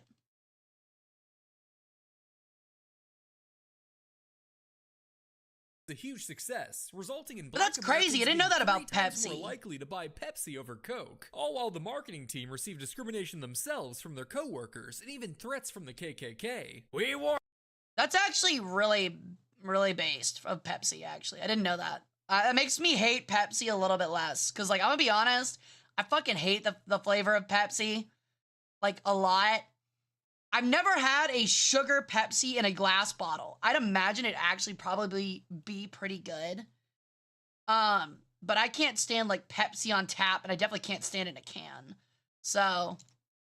Oops. Aren't you, Pepsi? This was y'all's doing. String 'em up, boys. Blue Jay. Blue Jay. Wait. Demography targeted oh advertising. My God, Blue Jay. Race, okay. However. Mountain Dew, for example, got its start. And I thought I made some jokes. Holy shit, Blue Jay. That's amazing. Catchphrase, Mountain Dew, it'll tickle your innards. What the hell does that mean? Who knows? Perhaps it's a whimsical way of pointing out that your bloodstream will never have more glucose in it. Or maybe it was just more catchy than it'll destroy your tooth enamel and skyrocket diabetes statistics. But either way, it sure is an interesting choice of words when talking about the not people lynching a incest. Pepsi That's 2 liter. Well, honestly, there's something you take out of context. Lynching a Pepsi 2 liter, dude. That's crazy.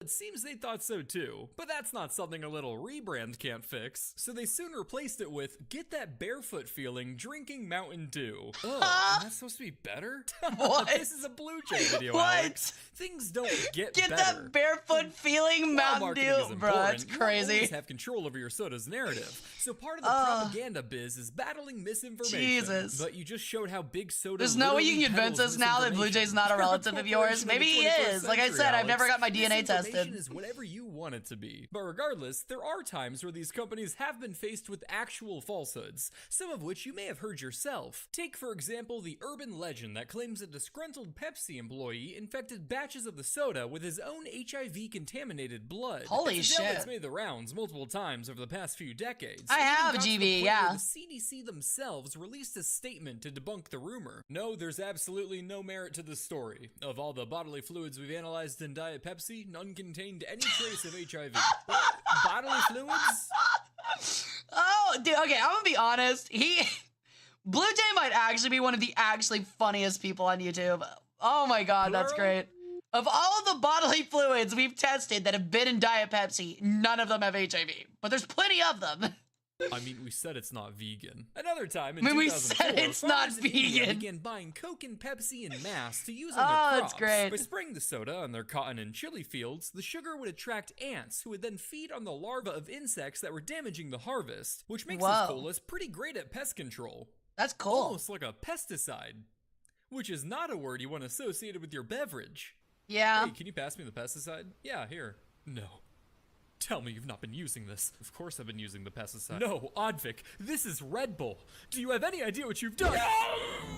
Rumors spread throughout the region that Pepsi and Coca-Cola were pesticides, requiring the companies to put in a lot of work to dispel these narratives. So it wasn't all that Not helpful the when a winged 2006 chili investigation plants. showed that both sodas had, quote, unacceptably high levels of pesticide, resulting in a ban. The Indian government would later say that these tests were flawed, but rumors are kind of like homeless people. They always That's stick crazy. around where you don't want them, no matter how much you try to extinguish them. Misinformation can also be spread in the form of frivolous lawsuits. Such was the case in 2009 when a man sued Pepsi for finding a whole dead mouse in his can of Mountain Dew. Oh, I remember that one. It was literally like just some half Tom and like Jerry shenanigans, decomposed and from soda the factory isn't acid. important. What's really important is deciding how to respond to this legal attack. And if we just take a look at our fancy decision generator here, Pepsi could either A, quietly settle the matter outside of court to avoid media attention, B, make arguments about the quality of their safety standards throughout their facilities, or C, utilize experts to scientifically prove that a mouse couldn't possibly have been found in the soda, as the acidic concoction would have dissolved the body into a, quote, jelly-like substance in a matter of 30 days. No way they publicly said jelly-like substance. Of course not, Alex. They actually said more than that, adding, quote, by 30 days of exposure to the fluid, all of the mouse's structures will have disintegrated to the point the structures, excepting possibly a portion of the tail, will not be recognizable. Really adding some colorful imagery to the soda that sports the catchphrase, it'll tickle your innards. Pepsi It is would literally continue to bring in battery experts acid. to present arguments that You cannot convince me now that Mountain Dew, not only is it a shit soda, it is a liquid battery acid. That is insane. Mountain Dew was actually more corrosive than your average soda, and while that might have been helpful from a legal standpoint, See what I arguing mean? that your soda, which already looks like toxic waste, is strong enough to dissolve cute animal corpses, They doesn't went necessarily C, bode yeah. well for the marketing department. Thankfully, to my knowledge, Pepsi's experts didn't provide an experimental study for the court, but that didn't stop the internet's experts from conducting experiments of their own. I'll link to one such video in the description, and I do mean from the most sincere my pits God. of my cold,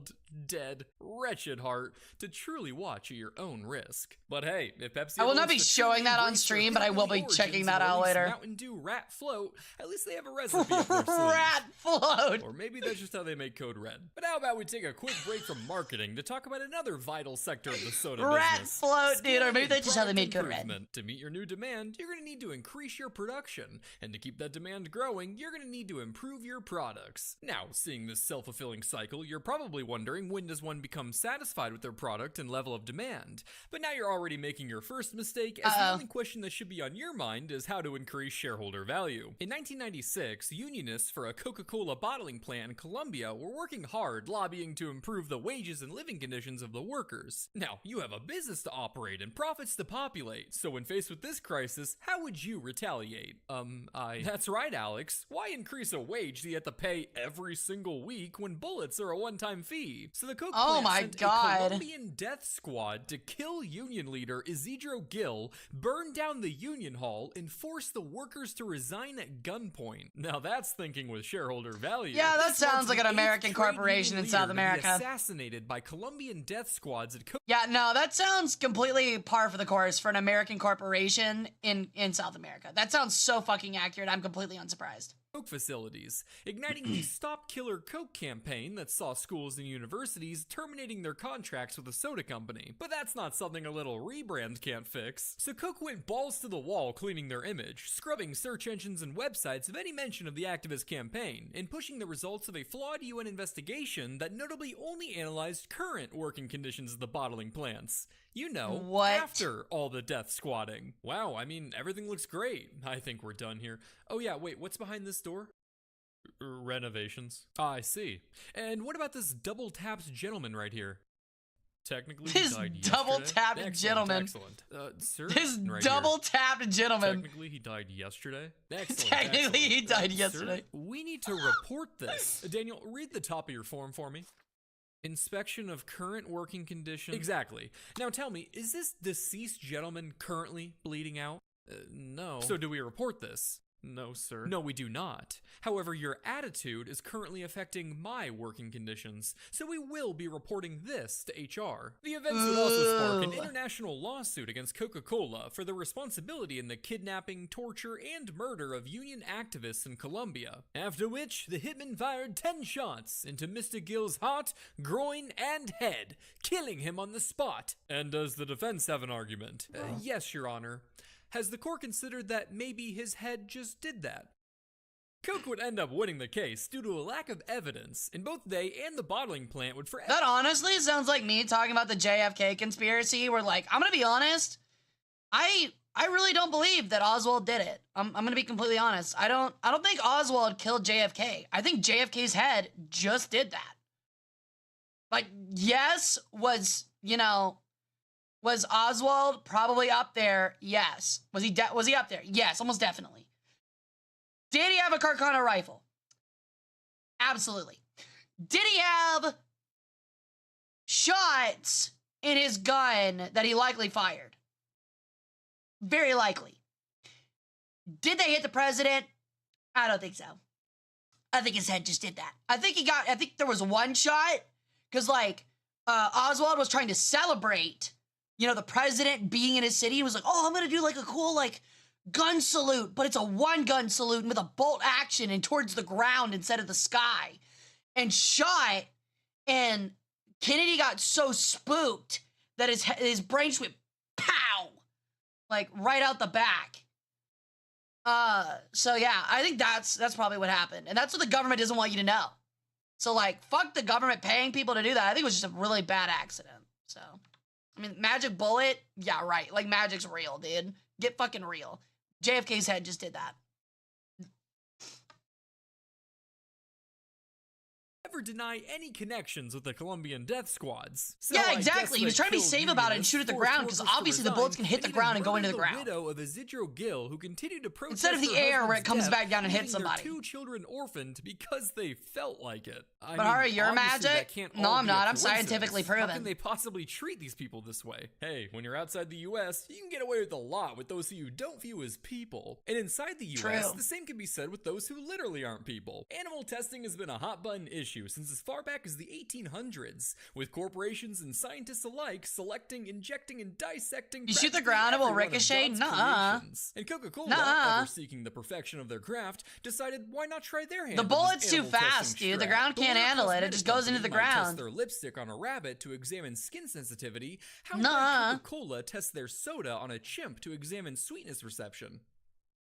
Okay, hear me out. Coca-Cola decided that the optimal way to test sweetness was to take a chimpanzee, cut open its face, and study the nerve impulses that are used in the perception of sweet tastes. Now, is it ethical to skin animal faces Hannibal Lecter style to find out if their soda is finger-looking good?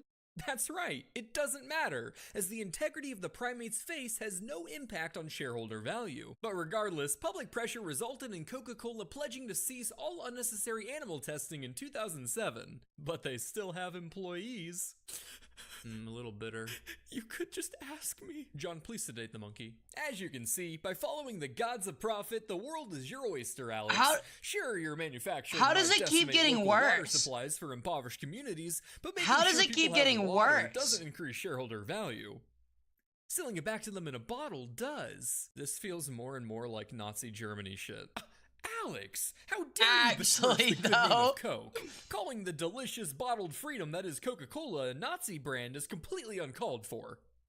That would be Fanta. Now that you've got your production scaling to greater and greater outputs, he is accurate. Must you market on an ever-growing scale. And sure, this can easily be done with stuff hold like on, I gotta show this.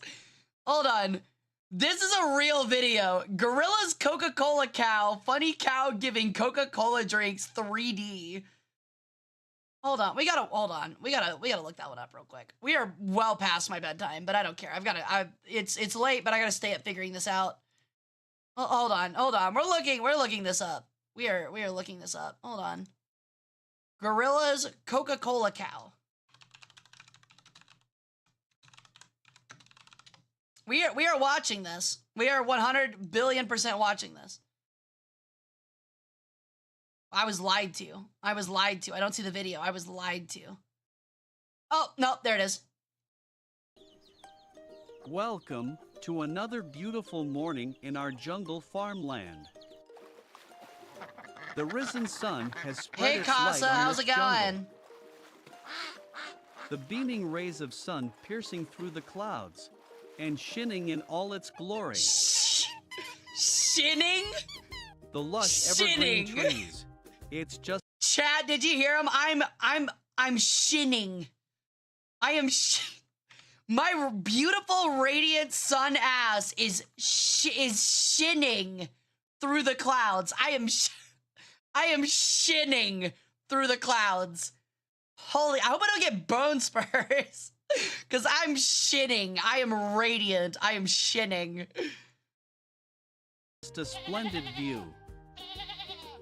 I'm shinning my pants off.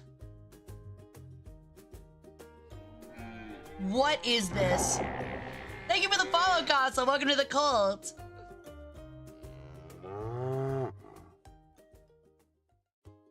Your model's very beautiful. Thank you. I like to think I'm pretty. A goddess like me has to be perfect. What the fuck? Let's check on my farm animals. What is this? How did he find this?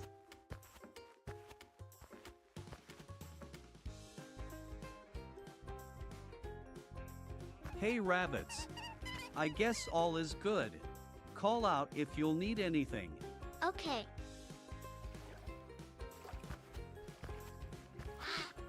I am perplexed. I'm hypnotized by this video. Hey sheeps. I guess all is good. Call out if you'll need anything. Okay. We'll check in a minute how many views this has. This is mental illness made manifest. That's exactly what this is. All the water from the pond starts to disappear. Oh no! What's wrong?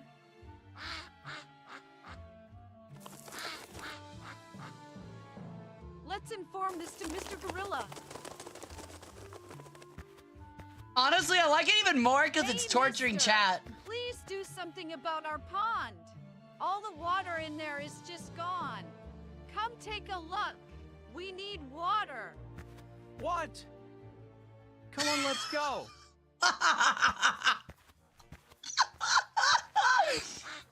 What? Yeah. Oh.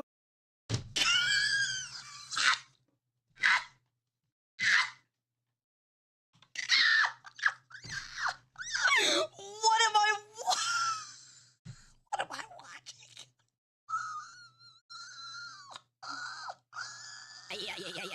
Oh no. What's happened in Oh my god, what the fuck? Oh, when do we get to the Coca-Cola? Oh my god. Holy shit.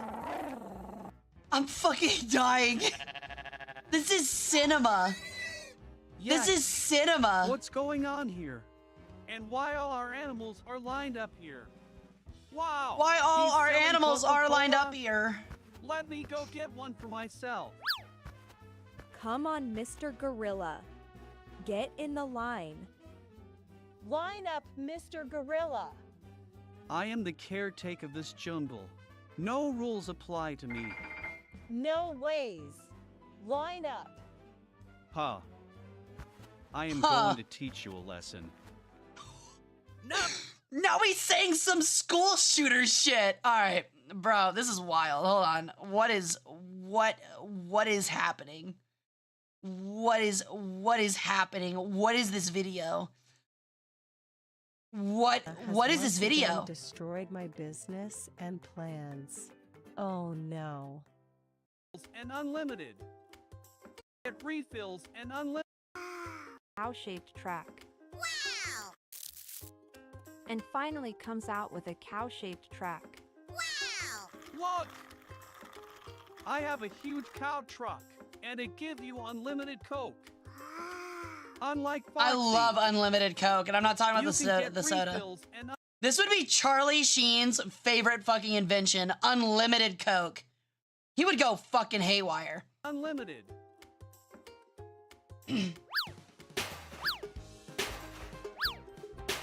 Wow, that's awesome.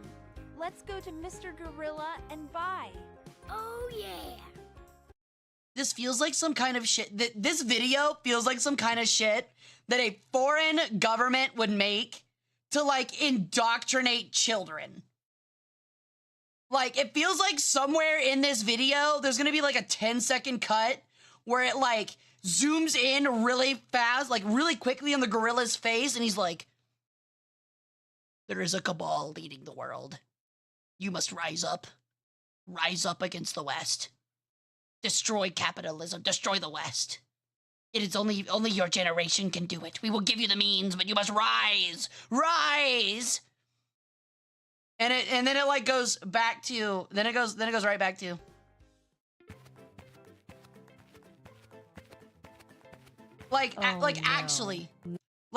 Actually, this feels like some kind of shit. Yeah, it feels like MK Ultra crap. That's insane. I can't believe that's a fucking video. Anyway, sorry for the detour. I had to see that. That's insanity. Hey Sierra, how's it going, dude? Advertising, product placement, releasing iPhone apps that Holy objectify women and shit. teach pickup lines to help you get laid, etc. But nothing quite scratches the fun itch like sweepstakes. Do you ever watch Charlie and the Chocolate Factory while slurping Sometimes. down a cola and wish that you too could find yourself a golden ticket amongst the caramely syrup slithering its way into your mouth? Well, apparently, Yeah, but only if it was a something McDonald's Coca-Cola land. did, as this was essentially the premise for the Magican promotion in 1990. A Magican was a disguised Coke can, but instead of containing diabetes juice, it was stuffed with a spring-loaded mechanism that popped out a cash prize or coupon. However, to make sure their secret Magicans not only looked, but also felt like a can of Coke, they needed to partially fill them with some kind of liquid. So what liquid did Coca-Cola decide to put in their Coca-Cola promotional can disguised to look like Coca-Cola? Okay, I want some guesses from chat. What do you think, what liquid do you think they put inside their Coca-Cola cans to make it feel like Coca-Cola when you get a winning, like, money prize?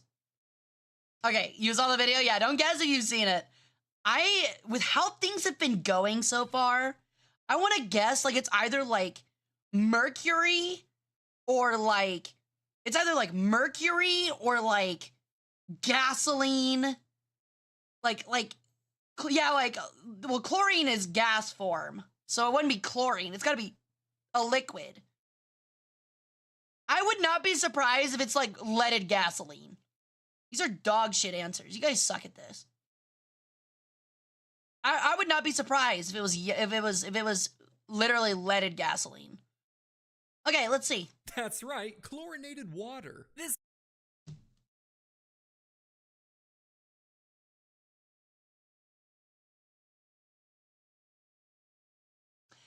How did you guess chlorine? That's insane. Pool water. They put in pool water. This liquid was put in a sealed area of the can, but just in case it leaked, they added a foul-smelling chemical to the water to ensure people didn't drink it. As if the Go-Go Gadget money dispenser in your face wasn't enough. I'm sure you can see where this is going. Please don't tell me they added sulfur. Please do not tell me for the love of God they added sulfur. Alex, they drank the liquid. They drank the liquid, yes. They drank the liquid. These Magicans were plagued with technical difficulties. Okay, it wasn't sulfur, thank God. Seals. This resulted in soggy Benjamins, people drinking them, and one kid even going to the hospital after drinking the no-no water. Terrified of making their customers unhappy, but insanity. more importantly, of any bad publicity or Hi, lawsuits, Rain, how you doing? Coke immediately pushed a big advertisement campaign with the headline, "Take a Good Look," warning people that some cans were faulty and not to drink any fluids they found in their money-stuffed Magicans. Yeah, we get pretty busy, so honestly, when I really have to go, I just use one of the cans and store them down here for later. Mike, did you see any cans down here? Oh, the Mountain Dew? I put on belt. No, this is a Coke facility, Mike. Oh my God. So, due to a manufacturing defect, a very small number of Coke cans may or may not contain a foul-smelling but harmless liquid that should just not be ingested. So just look before you drink, okay? I take it this is about the promotional Magic cans that you probably filled with some sort of liquid to weigh them down, and this manufacturing defect you refer to must be a partition failure that resulted in this liquid, which was made to intentionally smell bad so as to discourage consumption, contaminating the rest of the can. Yeah. Their efforts would be in vain, however, as the promotion was cut short after a measly 3 weeks. Which, is anyone really surprised that the, hey, please don't drink the bad liquid campaign didn't work? I mean, it's just like those little silica packs that say don't eat on them. Of course that's not gonna work. Like, what are they hiding? Clearly something delicious. You all should eat those. I do, actually. I have to work with them on a daily basis. They're very tasty. I mean it. Pause the video and go into your parents' room this instant and dig through their dresser. Pepsi also ran a promotion in 1990 called Cool Cans, where instead of whimsical and convoluted spring contraptions, they just allegedly wrote codes harmless to the bottom of the cans. However, even Pepsi wouldn't be safe from the controversy bug, as apparently that if Pepsi you can kind of fucks these cans on top of each other in just the right way, the word sex would appear and shock the delicate hearts of proper God-fearing Christians across America. Oh, While being no. one of the stupidest controversies I've ever heard, imagining the worst case scenario for some parent genuinely outraged at this obscure coincidence is very funny to me. That's crazy. It doesn't even look like it. You have to like really stretch sweetie, it. But this is your last one. Yay! Mother, what is the meaning of this text? Are these glyphs vulgar? What have you taught me, Mother? A few years later, Pepsi would run a much bigger promotion in the Philippines called Pepsi Number Fever, where special bottles of soda were marked with a number under the cap. Each night, I remember Filipino this TV one. would broadcast a winning number with prizes ranging anywhere from 100 to 1 million pesos. That's roughly 16 to 160,000 gumballs at the time. Therefore, not only could people satisfy their sin of gluttony, but they could check off greed with the lottery as well. Packaging two vices in one? Now that's thinking with shareholder value. The 1 million peso grand prize was worth roughly 611 times the average Filipino monthly salary, and only 2 bottle caps would have the winning number. With the magnitude of the promotion, a mania had engulfed the Philippines. Kids scavenged through trash, people fought over caps in the streets, and 2 Pepsi salesmen were even murdered over a disputed cap. So I guess you could say Pepsi wasn't the only pop in their stomachs. Get it? Like a gun? No, I got it. That's terrible. Just wasn't a good joke. Yeah, well, you know, they can't all be bangers. Just tell the story. Right. But everything would change on the evening of May 25th, where a whopping 70% of the entire country's population tuned into the evening news when the magical grand prize number was read. Yeah, this is the issue. 349. Somewhere in the Philippines, 2 people's lives were changed forever. Filled with the ecstasy of world-altering luck, the 2 winners rushed out their doors and were shocked to bump into each other just outside. What were the odds that not only were these 2 people winners, but next-door neighbors as well? In fact, what were the odds that a 3rd winning neighbor rushed outside too? And a 4th. And a 5th. Big and it turns out 800,000 people had the winning number, with an estimated cumulative value of their caps being worth a staggering $32 billion US. Obviously, this wasn't supposed to happen. Apparently, a computer glitch coupled with an extension of the promotion resulted in 800,000 additional caps being printed with the number 349, which they, I guess, forgot was already going to be a winning number. Oops. Holy Silly shit. mistake. Better tell that to the hundreds of thousands of Filipinos storming the bottling plant for their money. Even though Pepsi tried to retroactively change the winning number, the clusterfuck of this lottery was only just beginning. They decided to give the people with the 349 number 500 pesos as a gesture of goodwill. $20? Enough money to buy a Corvette to barely enough to afford one in GTA, understandably still had That's people crazy. pissed. Protests erupted around factories. Pepsi trucks going to and from were flanked by armed guards. Stones were thrown at Pepsi managers. Bomb threats Oh my were made. lord. Death threats were gave. Trucks were overturned, stoned, and burned. Chaos and lawsuits ensued long after the incident, but it took a year for the peak of the violence to occur. In one incident, an improvised explosive was thrown at a Pepsi truck, killing a 5-year-old and school teacher.